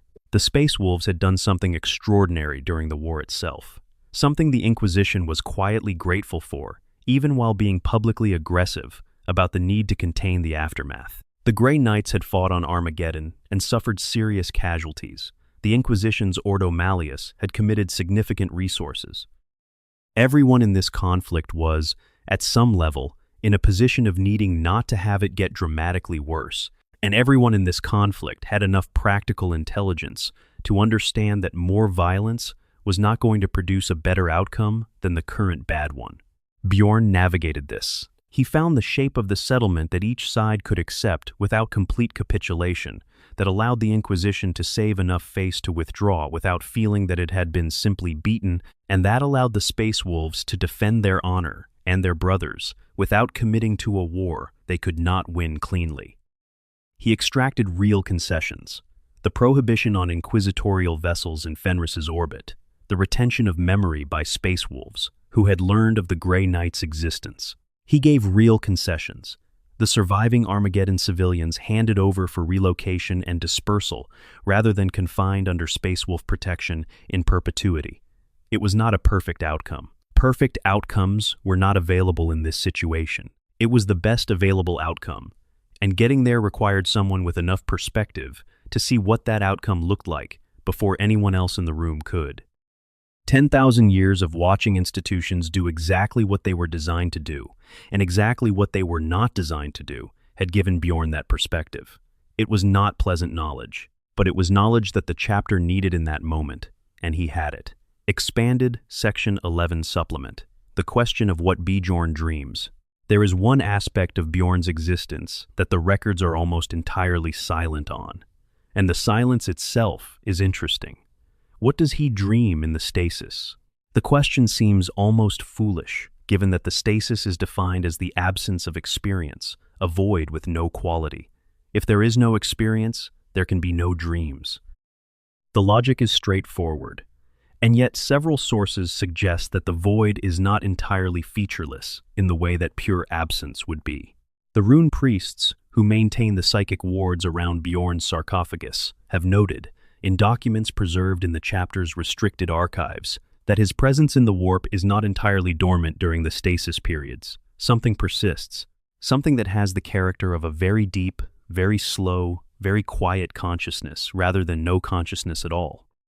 The Imperial theological framework for understanding this, which is not Bjorn's framework and probably not the chapter's framework either, would suggest that what persists is the soul, the non-material component of a person's existence, that the warp reflects back as a form of presence, even when the material consciousness is inactive. The Rune Priest's Fenrisian framework would describe it differently, in terms of the world shadow, the imprint that a powerful enough consciousness leaves on the world, even in its absence. Either way, what the records suggest is that Bjorn does not disappear entirely into the void. Something of him persists. And whatever that something is doing during the centuries of stasis is presumably not nothing, even if it is not nothing that produces memories in the form that memories require conscious processing. He has been asked about this. His responses are characteristically concrete and resistant to elaboration. He says the stasis is empty. He says he does not dream in any way that produces experience he can subsequently recall. He says the gap between awakenings is simply a gap without internal content.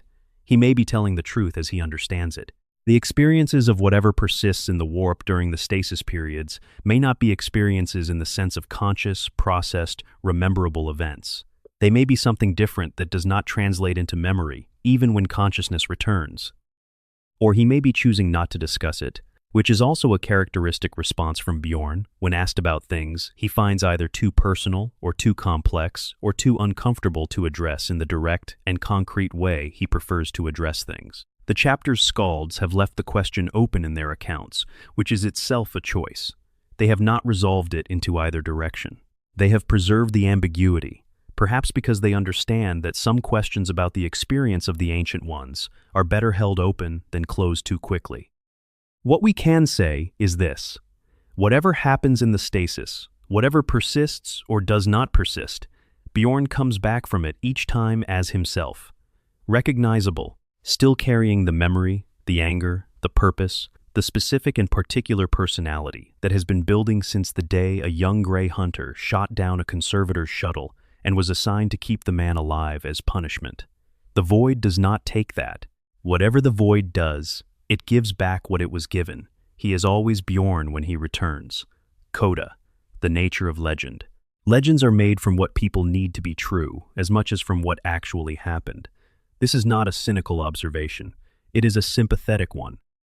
The stories that communities preserve are the stories that do the work the community needs done, that answer the questions the community is asking, that provide the framework for understanding what the community is and what it is for. For the Space Wolves, Bjorn's story provides something that is not available anywhere else. It provides the knowledge that the things they believe about themselves are rooted in actual history, that the Primarch they believe in was real, that the traditions they practice were created in specific circumstances by specific people and were not simply handed down from some distant mythological past.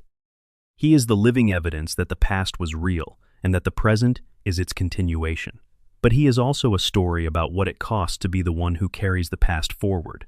He did not choose this role. He was the last one standing in a company that died on Grith, and the last one left when his Primarch walked away, and the last one capable of providing testimony when the long historical drift had erased everyone else who could.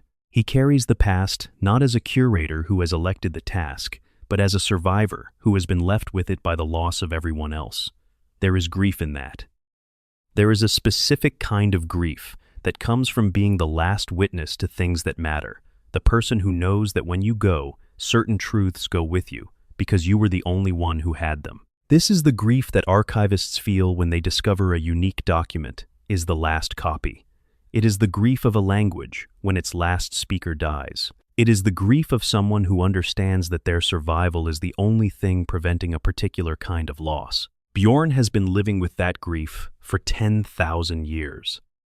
He has metabolized it in the way that endurance eventually metabolizes things, not by resolving it, but by building around it, incorporating it into the structure of himself in a way that allows him to function even with its weight present. The Space Wolves honor him for the endurance. They love him for the stories. They are awed by the combat record. But what they may not fully grasp, except in their most reflective moments, is the specific and particular nature of what his continued existence costs him. He knows what he has lost. He carries the full inventory of it, every name, every face, every brother who is now dust. He carries the memory of what the Imperium was before it became what it is. He carries the specific weight of a Primarch's departure without explanation, and the 10,000 years of wondering that followed. And he holds his ground. That is the story of Bjorn the Fell-Handed. Not just the battles and the victories and the titles, the holding of ground in conditions that should have made holding ground impossible. The keeping of faith, when faith was the hardest possible thing to keep. The refusal to stop being himself, despite everything that has been done and left undone in the 10,000 years of his existence. He is still there, still waiting. The mountain above him holds its shape against the Fenrisian winter. The machine maintains its function under the care of generations of iron priests. And within the sarcophagus, in the cold dark, the oldest space marine in the Imperium dreams, or does not dream, and waits for a king who promised to return. The wolf was not made to stop, and Bjorn the Fell-Handed will not stop until the wolf time comes, and the debt is paid, and the promise is kept. The universe of Warhammer 40,000 is full of extraordinary figures of incomprehensible power and significance, godlike beings and ancient horrors and mortal individuals, who have managed to leave marks on history vast enough to be visible from the distance of 10,000 years. Among all of them, Bjorn is something particular. He is not the most powerful. He is not the most ancient in the full cosmological sense. He is not operating at the scale of the Primarchs or the Chaos Gods or the entities that predate the current universe. What he is faithful. In conditions where faithfulness demands everything. In conditions where faithfulness has cost him everything, multiple times, and he has absorbed the cost and continued, he is a mortal consciousness, preserved against every force that should have extinguished it. He is a warrior who fought an emperor and a Primarch, and all the agents of destruction that the worst millennium in human history could produce, and he is still fighting. He is the last of a company, the last of a guard, the last of a world that no longer exists in quite the form he knew it in, and he is still last of all of them, in the sense that matters most. He is still here. If you found something in his story that spoke to something in yours, that is because the best stories do that. They find the shape of something human inside the vast and inhuman scale of the setting, and they hold it up where you can see it. Bjorn's story is about loss and persistence, and the specific weight of being the one who carries forward what would otherwise be lost.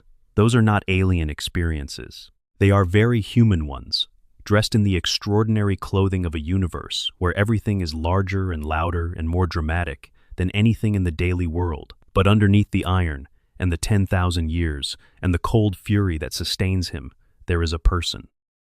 A specific person, sullen and direct, and better with a wolf claw than with words, carrying the memory of people he loved and enemies he defeated, and one departure without explanation that he never fully made peace with. And that person is still holding the ground. Bjorn the Fell-Handed, the oldest dreadnought in Warhammer 40,000, still here, still waiting, for Russ, for the wolf time, for the end of the longest vigil in the history of the Imperium.